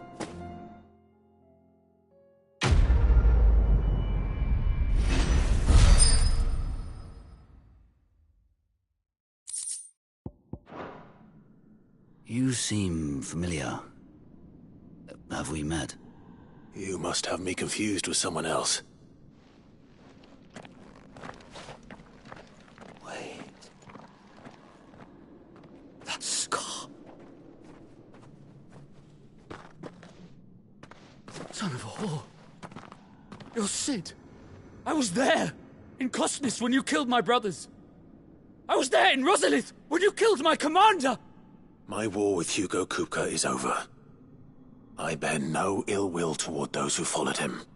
And what of my ill will? Coward! Draw your steel. Lord Kupka shall be avenged! When your wounds have healed and your head has cooled, come and find me if you must. Though I hazard your life would be better spent in service of those who need it. Or have you forgotten your oath to the Republic? My oath? What would you know of oaths? I know how hard they are to keep. Which is why I'm giving you the chance to keep yours. No. I won't be deceived. Lord Kupka told us of your crimes. You are an outlaw. A murderer, not some man. Like you or anyone else. I am nothing like you. But if you're not gonna kill me, then go. Leave! Just know that I will find you, Sid. Someday.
We're nearly there. Have you been to Tabor before? There are a few places I haven't.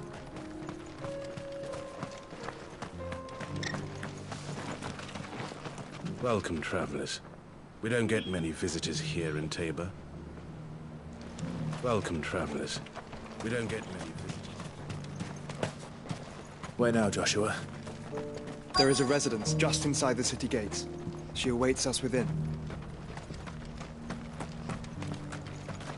Are you buying or selling? A fine choice. Anything else? Take care.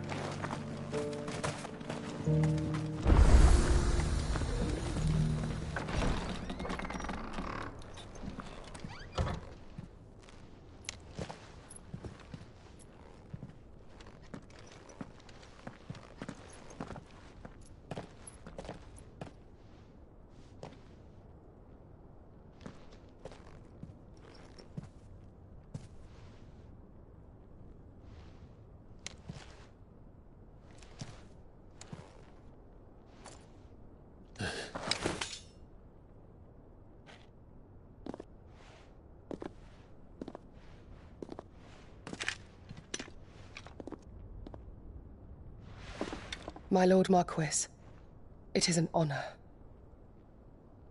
I am Yote, Knight of the Undying, charged with the protection of His Grace Joshua Rosfield, Keeper of the Flame of the Phoenix. Of course. It all makes sense now. Would you care to elaborate? The Undying are loyal servants to the ducal throne. Or more specifically, to its heir. They have served our family for generations, albeit from the shadows. Since their inception, they have been tasked with the preservation and enactment of the rites of ancestral communion. After the events at Phoenix Gate, it was the Undying who delivered me to safety. And since the day I left Rosaria, Yote has been my constant companion and protector. Without her sword, I would not have survived my journey across the realm. Rise, Lady Yote.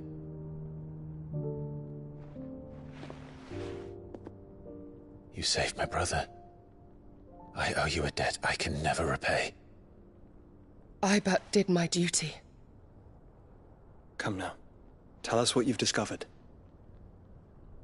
Your Grace. It is as you feared. The vessel we spied off the coast of the Crystalline Dominion on the night of her fall. It was the Einherjar. Beyond any doubt. The Black Galleon. Joshua, the Einherjar is the Royalists' flagship. What business would they have in the Dominion? Upon learning of Waloed's involvement in recent events at Drake's Fang, I sensed the malign influence of Ultima, and bid Yote and the Undying look into the matter. We have reason to believe that the Black Galleon weighed anchor shortly after the fighting began, and set a course due south.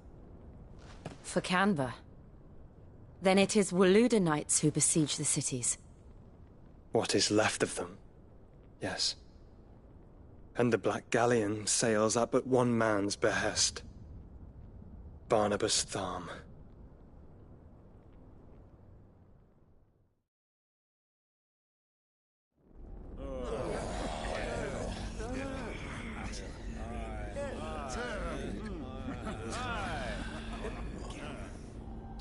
But are we truly safe here in the Agora? The city guard have been paid, if that's what you're implying. All the more reason for them to run. Well, you are free to leave, Lord Minister. Markets abandoned, warehouses aflame, blackened hulls choking every port in the capital. Canva is ruined. The realm teeters on the brink of chaos, and all you can think about is commerce! Forgive us. We were not aware Dhalmekia now subsisted on charity. Quite. How dare you!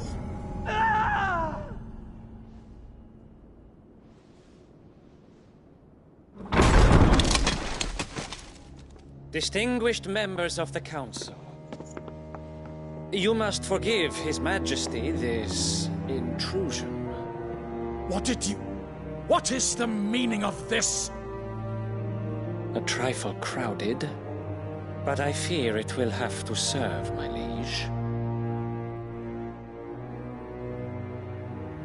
Very well. My colleagues, do you not see? The king, he has come to save us from the Akashic.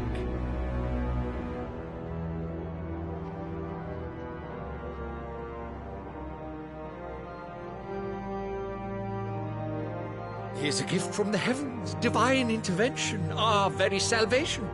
And of course, if it is compensation he requires, we would be most willing to negotiate a fair price for services rendered. Fools. Your ignorance unbecomes you. Your Majesty, correct me if I'm wrong, but I would swear that the fiends washing the cobbles of Canva with the blood of her citizens wear the colors of Waloed. Ha! So you do not deny it. Guards, fetter them, and see our guests to the dungeons!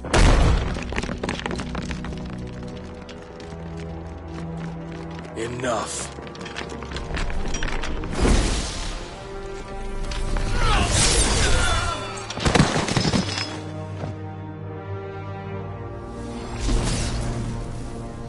Pathetic creatures.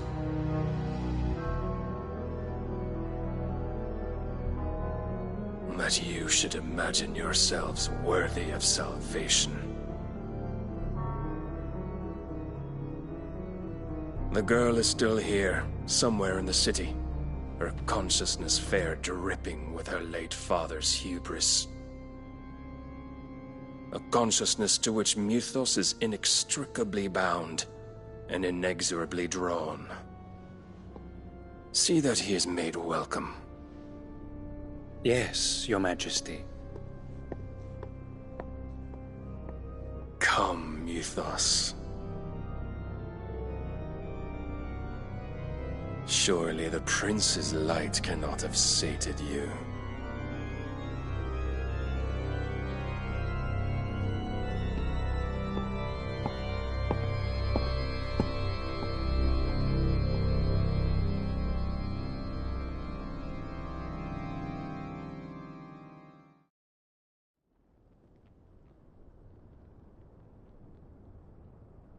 So then, how long has Waloed been under Ultima's control? How long indeed? Based on what we know of Barnabas's actions, I would guess some few years, mayhap more. But to what end? What does Ultima want? The tapestry. Show them.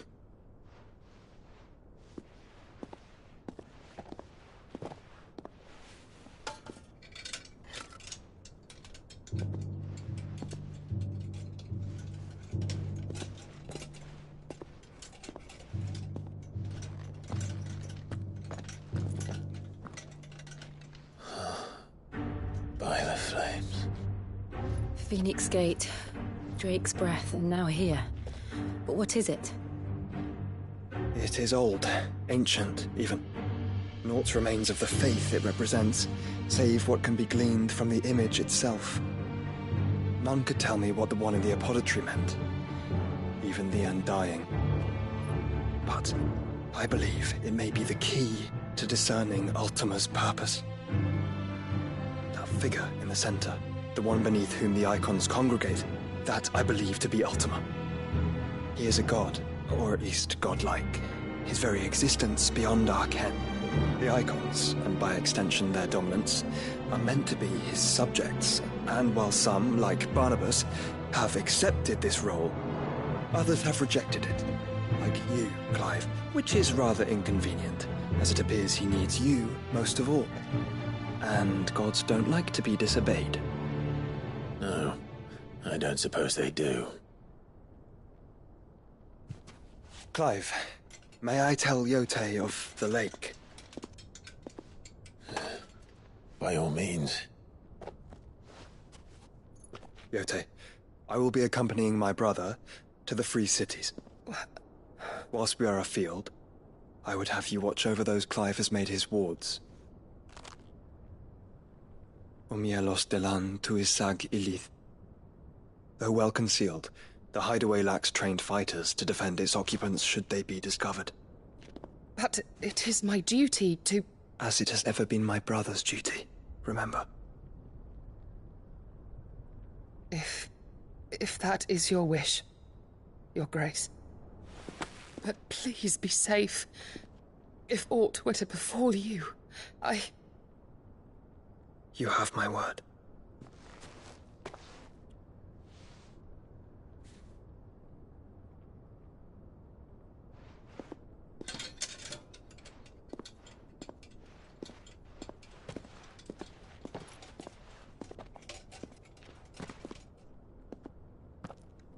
Farewell, my lord, my lady.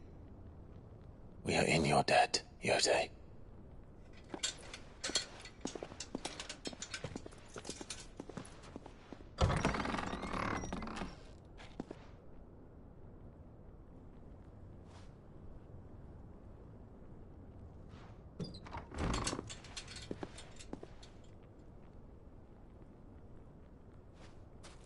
Let's find our friends.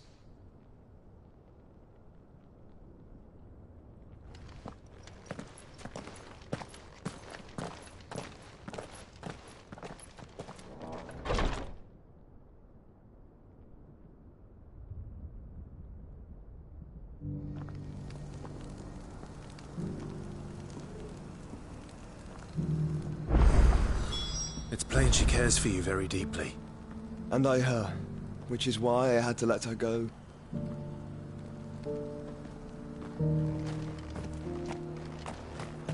Opportunity beckons. Who among you is bold enough to heed her call? Is that blade for hire, perchance? Because I have a mind to make a killing. Figuratively, I hope. Well, yes and no. A passing caravan carried with it a rumor most fortuitous for one in my trade, that an elder Dread Evis had been sighted in the fields of Corava. Dread Evis are aggressive beasts. Compelled as they are to acts of violence, few survive to maturity, but those that do develop a hide of phenomenal value. A hide you want to sell? Eventually, yes. Though I would have it tanned first that it might be crafted into marvels the likes of which the world has never seen. Dread Evis skin is a rare thing indeed. But the worked hide of a well-aged beast, now that would fetch such coin that Gilbert himself might weep with envy. Bring me that beast's skin and I will share with you the bounty of our combined labors. All right. I'll hunt your Evis. Of course you will. When one lives in such troubled times, it is a fool who lets opportunity slip his grasp. Leave Tabor through the east gate, but take the path that branches west. Once you reach the checkpoint at Tovany, you are a mere stone's throw from the fields of Corava. I eagerly await your safe, and above all, triumphant return.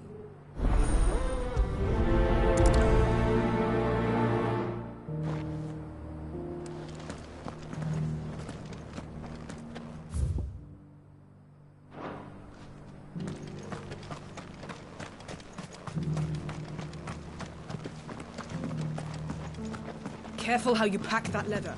Any creases or scratches. You! Finally. No one was paying me the slightest heed. Is something wrong? At the university, the students would hang on my every word. Sadly, this far from home, I'm just a vagrant greybeard. The university? You're a scholar. A specialist in ancient cultures. The most accomplished in all Valisthea, some have said. Not that I look the part in these tattered rags. In my heyday, no obstacle could have kept me from my studies. Yet here I am, a wizened windbag, bested by the many steps of Tabor. The answers I seek lying just beyond my enfeebled reach. Would you do an old man a kindness and brave the stairs in my stead? You'll be amply rewarded, of course. Climb the stairs and... And memorize a few inscriptions for me. Assuming you know your letters, that is. Some courteous soul is rumored to have carved clues to Tabor's rich history into stones dotted about the village. 3 of them, to be precise. 1 each to the north, south, and east. I'm here in the hope that those carvings might shed light on a riddle I've been pondering for some time. Namely, the otherwise undocumented origins of Tabor's unique people. People quite unlike those of neighboring lands. I can't promise I'll remember everything perfectly. Remember what you can. I'll piece together the rest. Make for the domed pavilions, and you'll have no trouble finding the stones.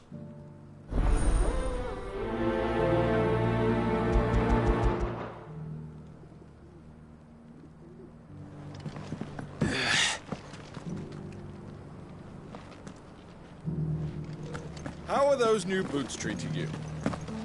They're fantastic. Soft as phoenix down, but tough as boiled bone.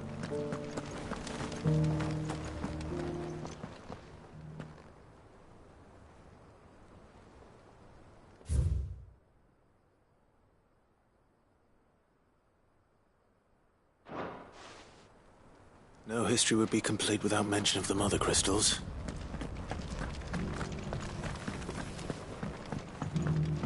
So it's these stones to Canva, and the rest of the boxes to...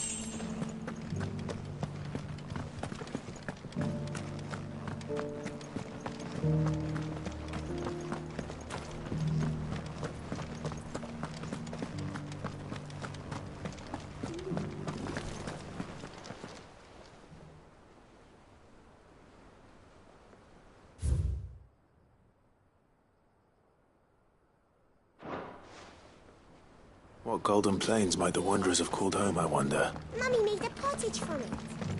This quarry's been hard to find since the Square. It has indeed.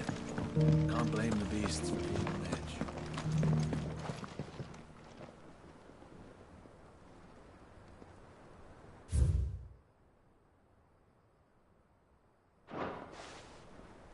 Farmers must have settled here in Tabor. I should speak to the old scholar before I forget everything I've read.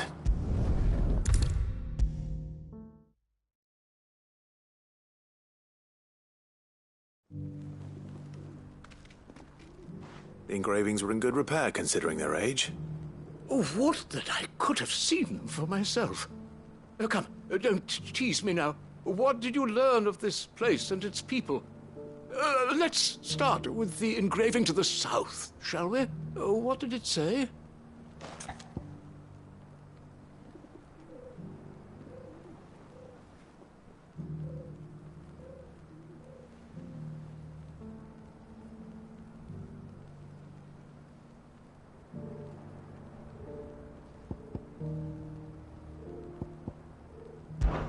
Guardians of the Crystal, the first stones of Tabor, sacred hold thy noble blood, till ends the mother's labor.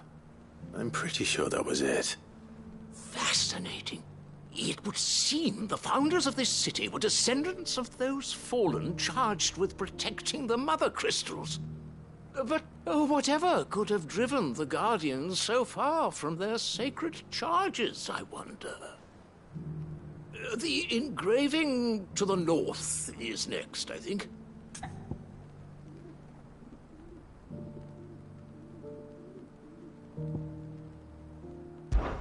Wanderers of the Golden Plains, lay your roots in stone.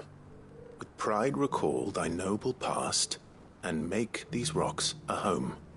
Or, I think that was it, at least. No doubt you're right. There are vestiges of nomadic customs in Tabor its guardian roots could never account for. This is proving most enlightening. Now, for the final stone.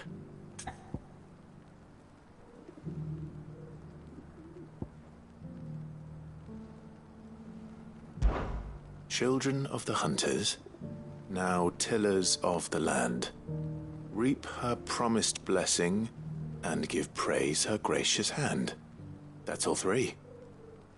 And so, we add primitive farmers to Tabor's founding peoples, the final piece of the puzzle. 3 engravings, 1 for each of the 3 peoples to have settled Tabor in ancient times.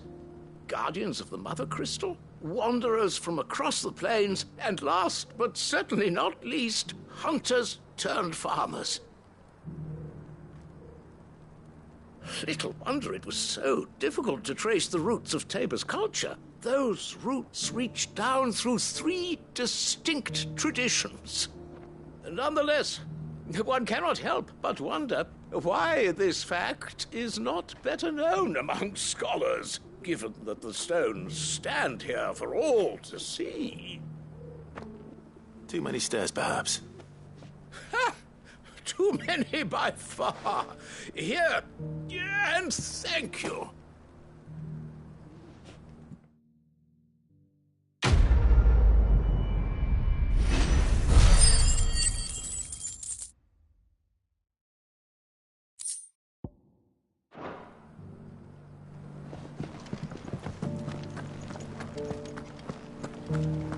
Careful how you pack that leather. Any crystals cracks will bring down the price.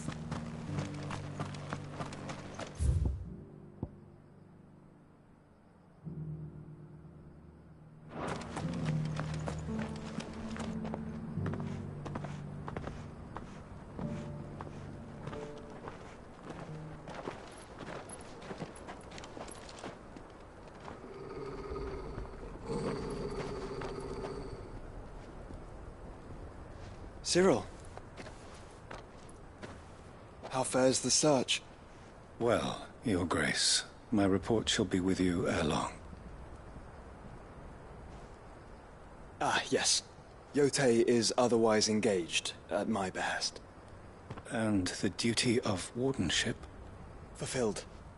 For as you see, I've been reunited with my first shield.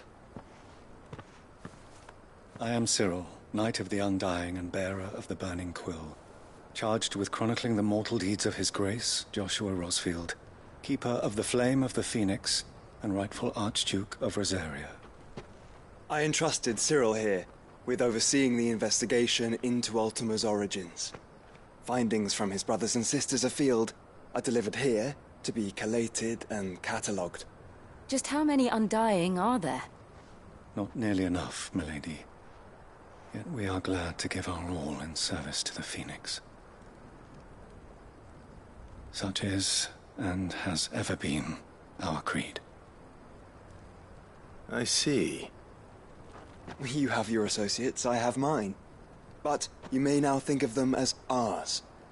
That won't be a problem, will it? The Phoenix is our sun, and we but the shadows that quicken in his radiance. It is from the darkness that we serve, both him and now you.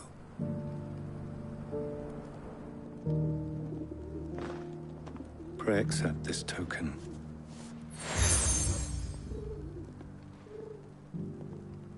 For as long as you bear it, members of our order will reveal themselves unto you.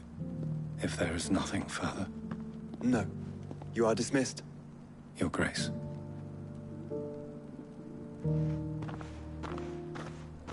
To Canva, then? We'll talk about this later. Cyril's very, You certainly keep strange bedfellows, Joshua. Ah, Lord Rosfield. I'm afraid I cannot stay to talk.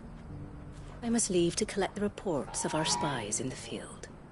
Now that you wear the Phoenix down, our brothers and sisters will no doubt reveal themselves to you too. Farewell, my lord, and may the Firebird's flame burn ever in your heart. The free city's under siege.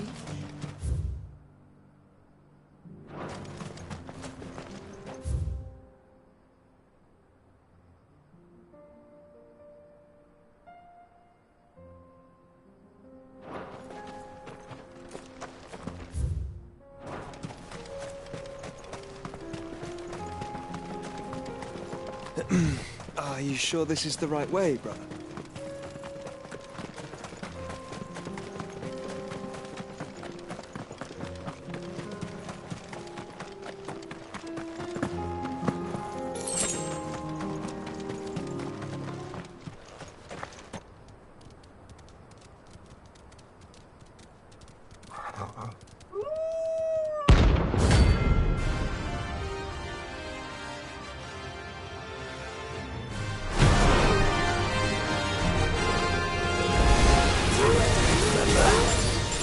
You're on my side, Noble.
Shouldn't have messed with the leader of the pack, eh, boy? After it.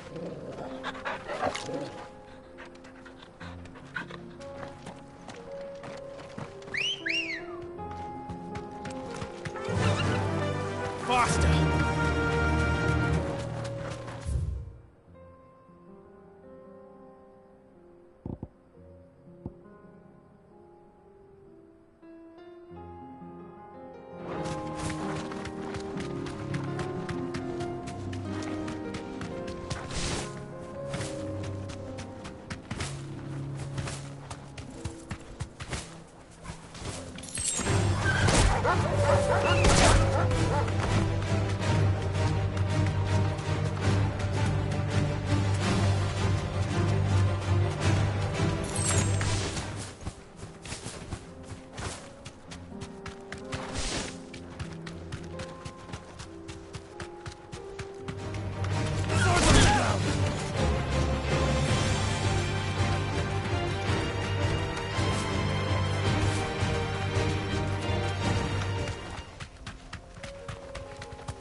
Company.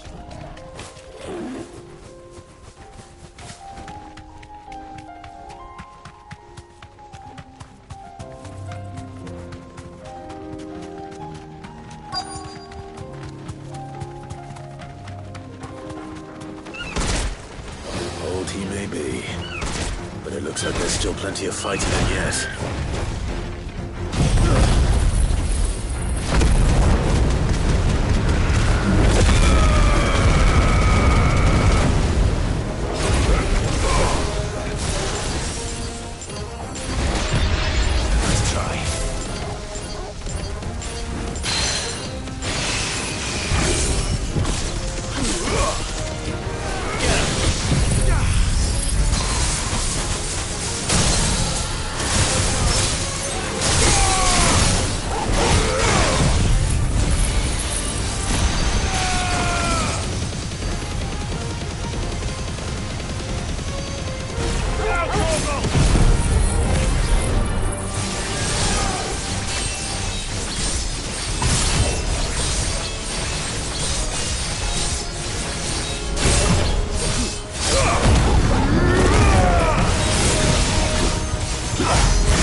Sooner it's off my hands, the better.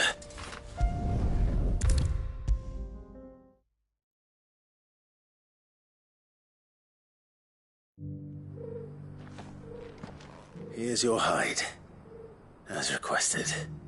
I worried you might never return. Quickly, let me see it.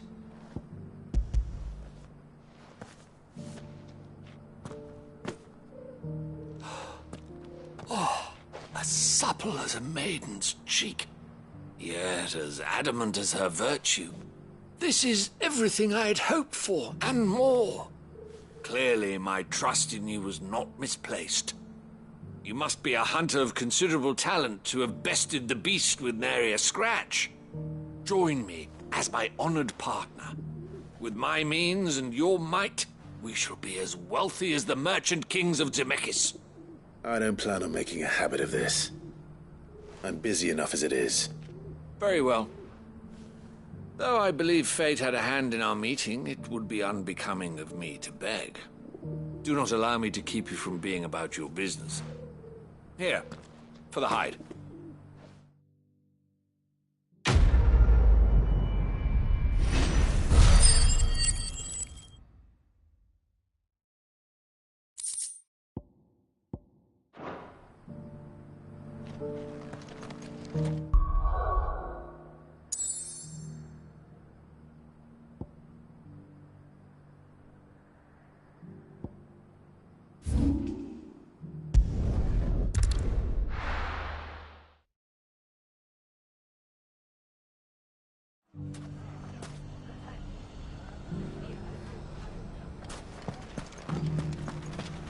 The bandits may be no more, but look what they've left us with. We have a hard time. You shouldn't be too hard to find, Goods. Are the bad men going to come back? The gentlemen of the town guard are a strapping bunch. Perhaps. Could be I know something more. What's it worth to you? Clive, listen! I've found someone who says he's heard the rumours about Nan. Have you? Go on. Tell him what you told me. All right. It's like I said. A wizened old crone by the name of Karen's been selling steel to whoever will pay her price, be they knight or knave. Says the more swords and spears she puts in people's hands, the more war they'll wage. And the more war being waged, the more call for swords and spears. And who will they all turn to keep them in steel? Why, the good Reaper herself. And you've seen this Reaper at work? Aye, it just so happens I have. You'll find her right here plying her trade most days. Here in Delamil? Where exactly? She has a stall here in the market, but if you're not the patient type, you can probably find her at her storehouse on the edge of town. But it'd be a bolder man than me that braved that particular nest of vipers. Feeling bold, traveler? I hope so, for your sake. Now, if that's all, I have places to be. Sorry to have kept you. You don't think Nan's the Reaper, do you? Not unless she's discovered the secret of how to be in two places at once. Eh? What do you mean? Lady Karen hasn't left the hideaway in weeks. So who has been running this stall he spoke of? Good question. I'll go and have a look. And I'll visit this storehouse on the edge of town. All right, but be careful, Clive. You too, Goods.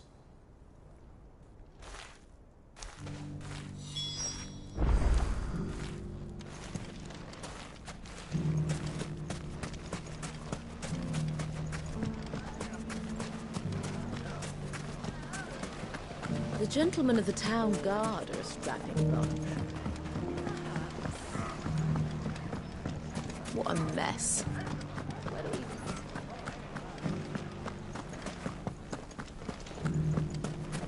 You fought very bravely. The safety of the town is in our hands.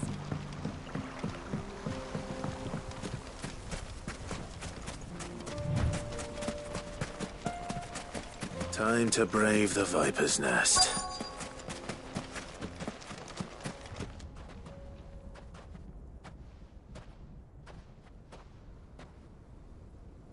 Just you, is it? Thought I might have laid it on a bit thick. It was a fairly unconvincing tale. So, what now? That's up to you. Die a slow death, or a quick one. Boys, he's all yours. But that sword is mine.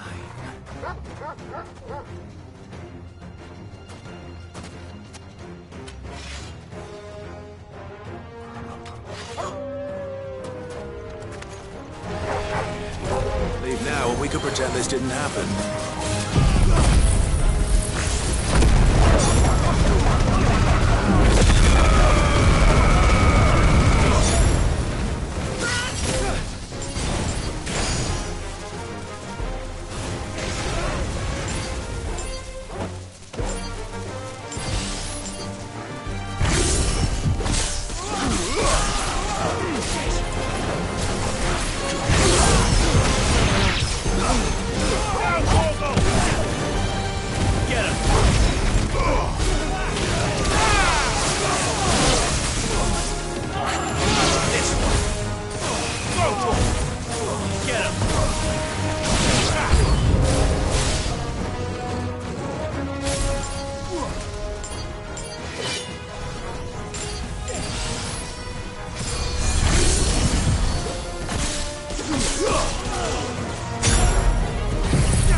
Oh, you've done it now.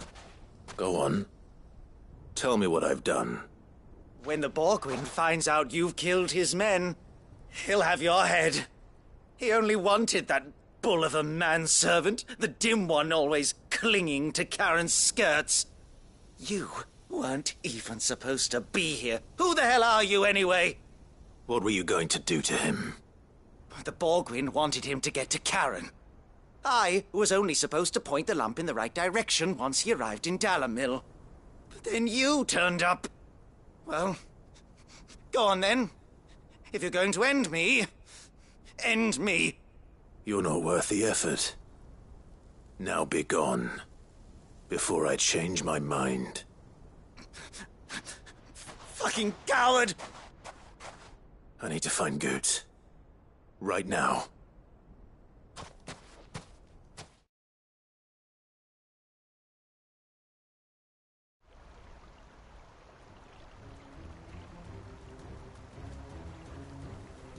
Get your filthy paws off me, you naughty-pated lout! Stop calling me names! And stop spreading them horrible lies about Nan! Well, that will be easy enough. For they are not lies. Every last word is true. And she must pay for her crimes in blood. Blood? Goot, are you all right? He's gonna kill Nan! He said she had to pay in blood! After what she did, it is only right. She ruined my life and the lives of countless others. That loathsome harpy's very existence is a crime, and I will not allow it to continue. Goots, was it? I have no quarrel with you. Only with your employer. Run along now. You need not pay for her sins. No. No? I don't care what she did. I won't let you hurt Nan. Promise me you won't hurt her, or I'll kill you myself! Goot, no. Enough, all of you!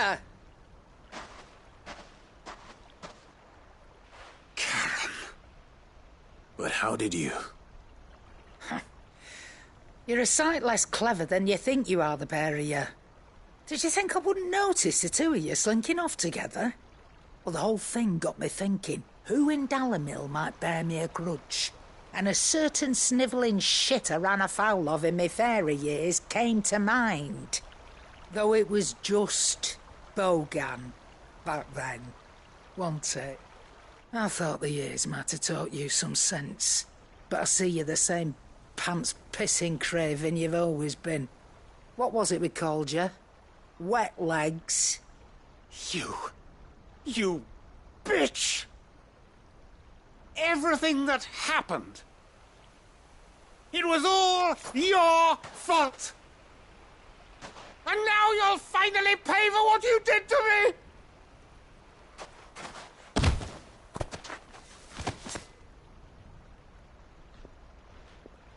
Gooch, you... If you want a piece of Nan, you'll have to go through me. Fuck! You great galoot. Out of the way, I can handle this myself. So, wet legs, you remember what you told me when we last met? An eye for an eye. Wise words, Sam. Wise words. And now, it's time to collect.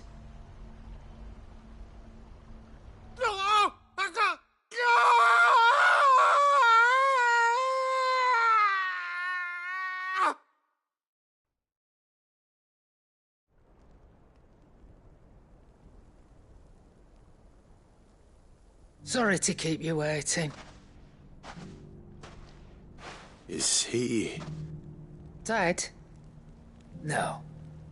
But I reckon he wishes he was. It ain't easy going through life one eye short of a pair. After all, I should know. You don't mean... Oh, don't tell me you didn't notice. Lost it to old Wet Legs back when we were working the same routes. Said I'd stolen from his strongbox. I'd done nothing of the sort, mind. But that didn't stop him taking his little revenge. So I took some of my own. Sorry, lost everything. His coin, his clients. Always knew he'd be back one day to claim his due. But he crossed a line dragging poor Goots into this. He didn't hurt you, did he? No, Nan. Still got all my arms, see? Legs too. But what if he comes back again? What if he does? First we take the other eye, then we work our way down. He'll learn his lesson soon enough. But something tells me the Wet Legs has learned it already. Right. Let's get you back to the hideaway. You've attracted quite enough attention already. Ta-ra, Clive. Remind me never to cross you, Karen.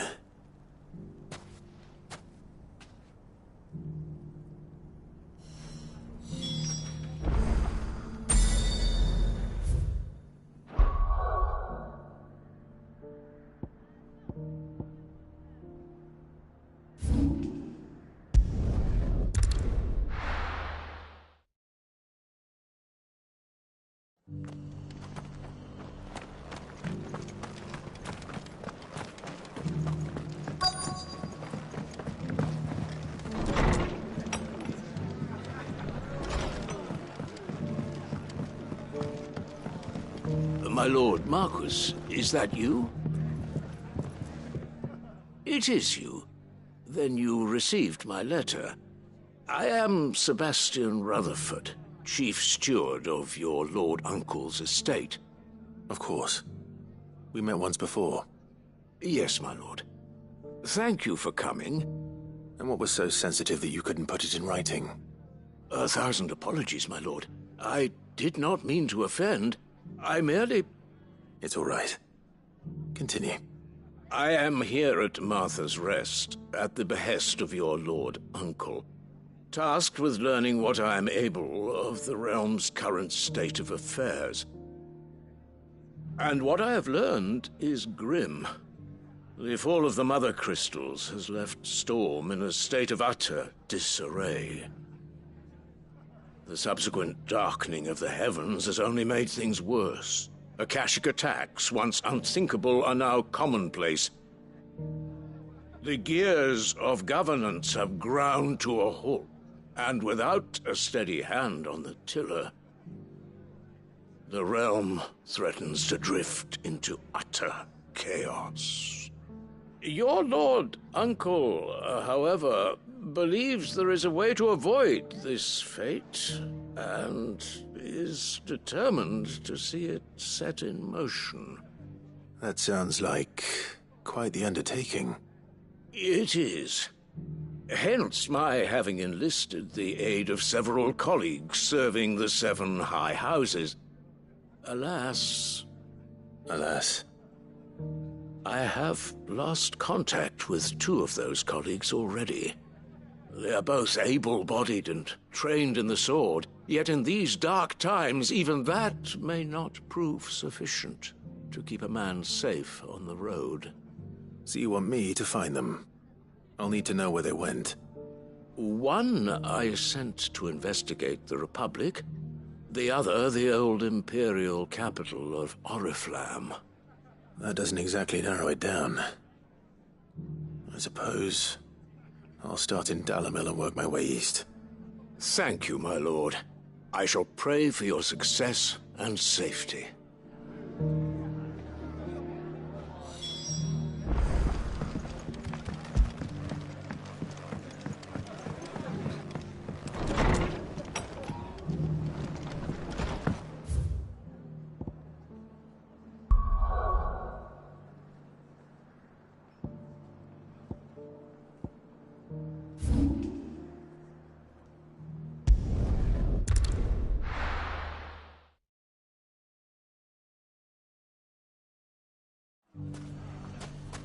It's not going to be easy finding one man in an entire republic. Let's hope someone here's seen something.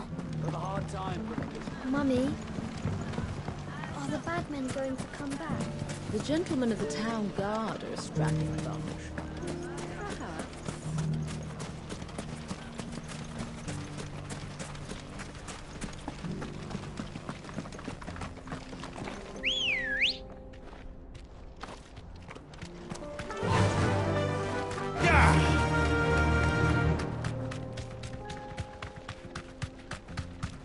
Someone's got himself in trouble.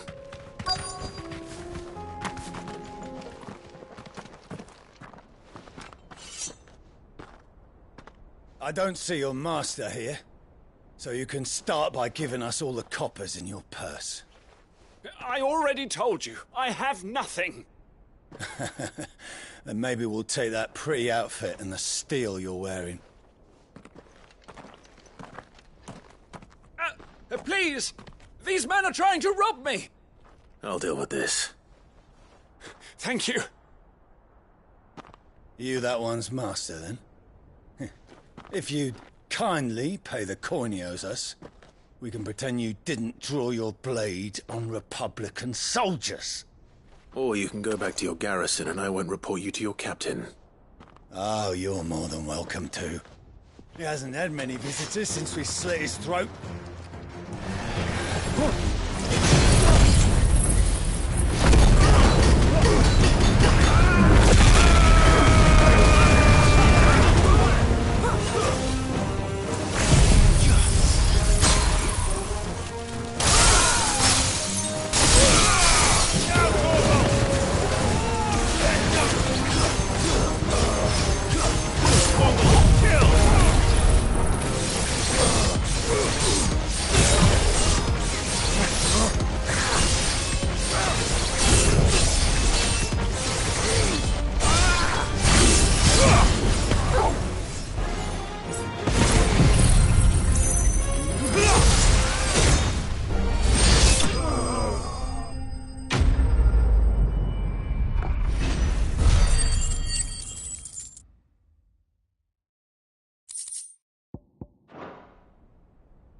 I'd expect as much from Hugo's faithful, but these were men of the fist. Much has changed in the Republican army since they lost their rock. You've seen this kind of thing before, then? Many times. I was sent here to observe the situation. You're one of Rutherford's men. He sent me to look for you. Well, then you have my thanks. I fancy I could defend myself against one, perhaps two, but a whole regiment. I arrived in Dalimil several days ago, but when I called upon the captain of the local garrison to make inquiries, his men confiscated my effects and locked me in a cell. The captain is no more, and his men make the rules now. Fortunately, I was able to bribe my way free, only to be stopped again by those soldiers you so kindly dispatched. What of the Fist Central Command? Surely they wouldn't allow such lawlessness amongst their ranks. I would imagine they are unaware of it. Most of the army has fallen back to the capital and hunkered down behind her walls. Those who weren't recalled now rule the fringes unchecked, answering to no one but themselves. Then it's worse than we imagined. You should return to Rosaria. It's not safe here. I'll find a caravan heading north. You won't mind if I borrow one of these soldiers' coin purses?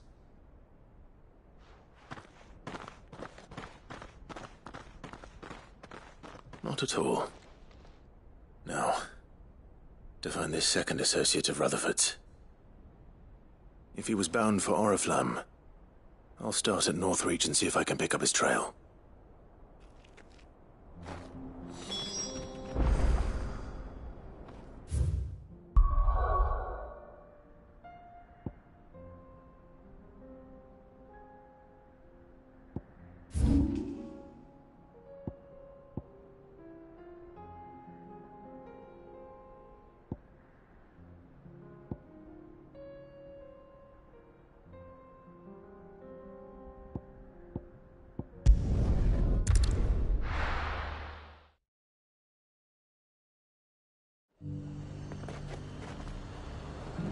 There's a lot of road between here and the capital. Rutherford's man could be anywhere. Do you see anything you like? I do like a customer who knows what he wants. Why, your stall is as bright.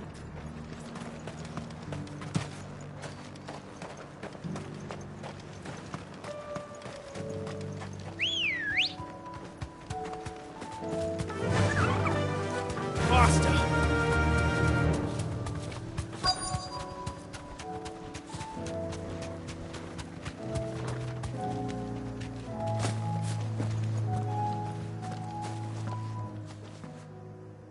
What happened here? If you're with the others, they've already relieved me of my belongings. I'm not. I'm looking for someone who was sent here by a man named Rutherford. Then you found him. I am Alistair Rockford, attendant to the Lady Ariane of House Wellesley. Of the 7 high houses of Rosaria. It's been a long time since last I saw my great-aunt. Is she well? My Lord Marquis? Yes. Yes, she is. The Lady Dowager has granted me leave to assist your Uncle Stuart. I was on my way back from the old capital when I saw some villagers being robbed on the road here. Bandits? They looked more like field hands, but it didn't matter in the end. I did what I could to help the victims, but all it earned me was a pommel to the temple. Which way did they go? South, toward the gate. All right. I'll take care of them. Founder knows I've met enough of their kind. You head back to Northreach, visit the Vale, tell them I sent you. Thank you. I shall. Founder be your shield.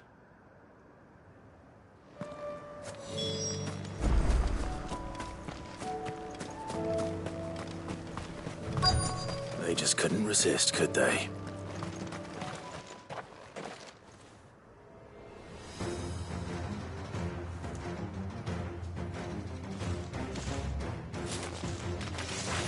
This one's ours, pretty boy.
Make for the town while you can.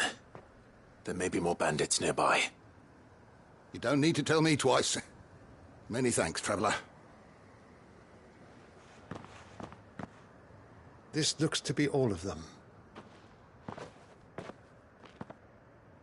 I thought I told you to make for the Vale.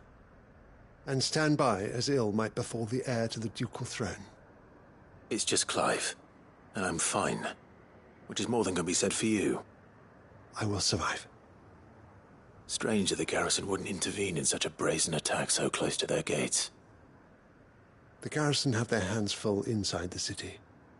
Some days they don't even send out patrols. There are few hands left to work the fields, and even fewer to transport the grain.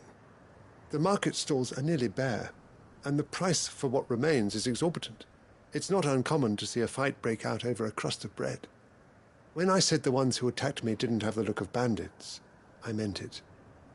They were probably just desperate. Rockford, listen to me. If you are to continue your investigation, you first need to seek the attention of a healer. Of course. I shall return to Northreach right away. But allow me to thank you first. Had you not happened along, Don't thank me. Thank Rutherford. It was he who sent me. I suppose he'll be wondering where I've got to. I shall send a Bistolus as soon as I'm able.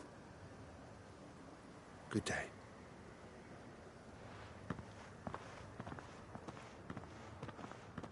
My uncle certainly has his work cut out for him. If it isn't already too late. I should go and tell Rutherford that his colleagues are still in one piece.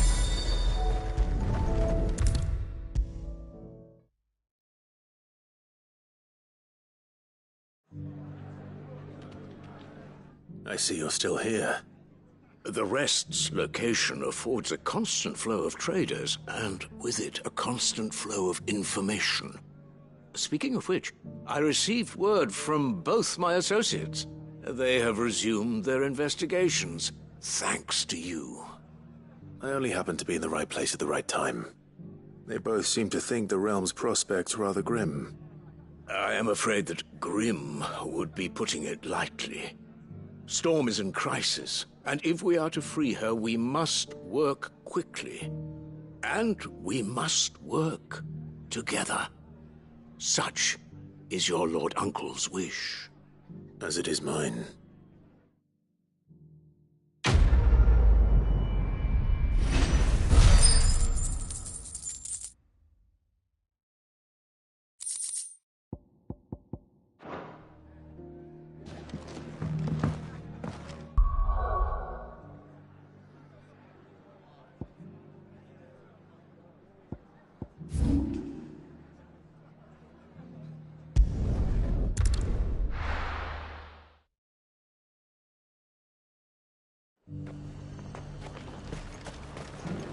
Do you see anything you like? You've a keen eye. I got peppers to numb your tongue. There were ghosts at the gates not days ago. You needn't fret. The creatures have been dead.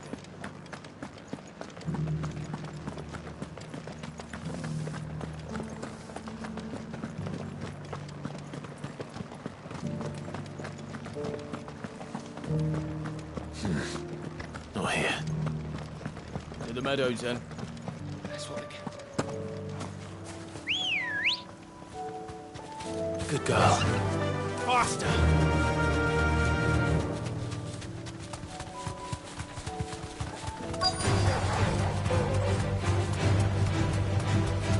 He said I should be able to find what I'm looking for somewhere nearby. Light blue dragons and bright yellow flowers. Should be easy enough to spot. This must be our wyvern. Right. Let's get this over with.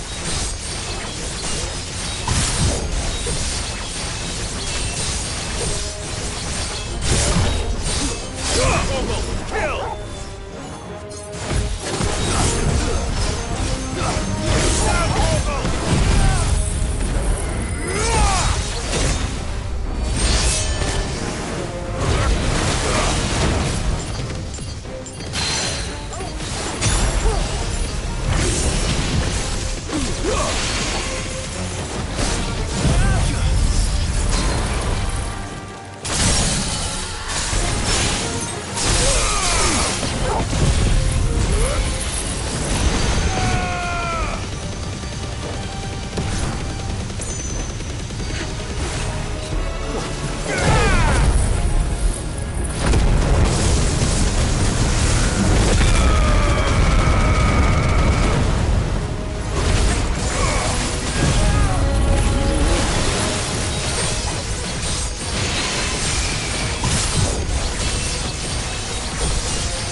That's the wyvern's liver. Now I just need to find the herbs. Bright yellow with a heady scent.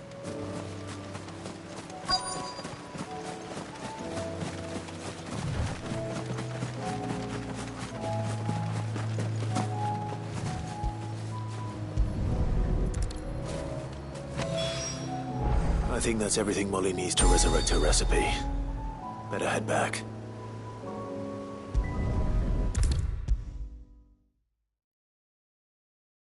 Seems the hideaway's lost its appetite. So, did you have that word with Tomes then? I did, and he was as helpful as ever. He told me exactly where to look, in fact.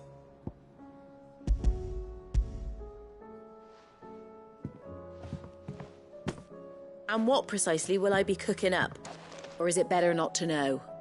Blueback wyvern liver. And, a herb known as Saint's Bonnet. Ah, wyvern livers, was it? Well, at least it weren't actual worms, I suppose. Now then, you stay right where you are. I've got some cooking to do. Let's hope these grand old chefs of yore knew what they were on about.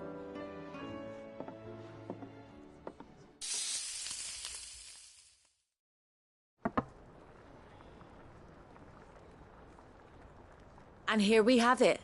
Fried mortress of skyworm.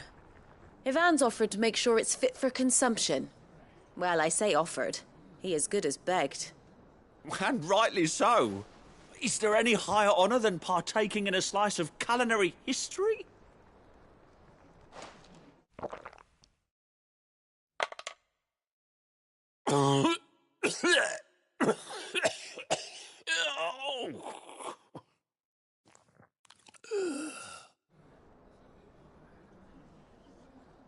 So, not fit for consumption then?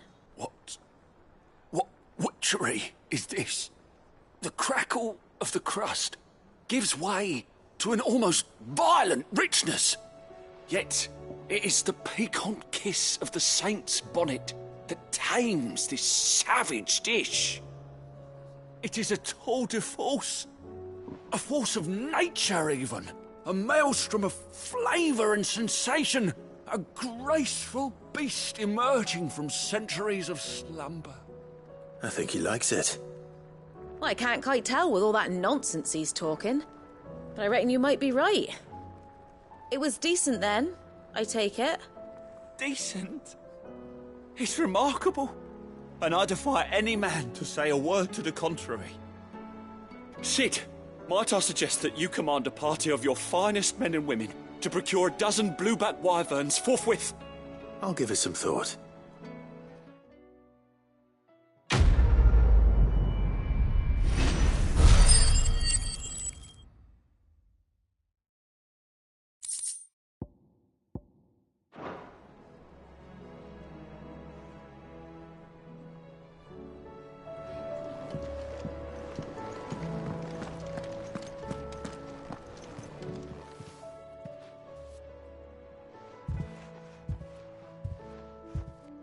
Nothing like a dish of cold vengeance to foul the gut. I'm sorry, Nan. I didn't mean to make things worse. I just thought I had to protect you. Like you've protected me. Aye, well, someone had to. Your parents certainly didn't give a whit for your well-being. Reckon the both of us would be worse off if I'd not taken you on. You've always been me right eye, Goots. And I'd have you stay that way. So don't you dare go looking for trouble again. Well, I will. If you ever need help, I'll do it again and again, and you can't stop me. Why, you big lump. Fine. Play the hero if it makes you happy. Thanks, Nan. I won't let you down. There's nothing he wouldn't do for you. That's as maybe. But if he's ever to make his own way in life, he'll need to start looking out for himself as well. Till then, he'll need people to watch his back, just like you did in Dalamil. Don't think I didn't appreciate that. Of course. His family. Stop it. You make me one good eye, mister. I don't go thinking that'll do you any favours. A potion today'll cost you the same as it did yesterday.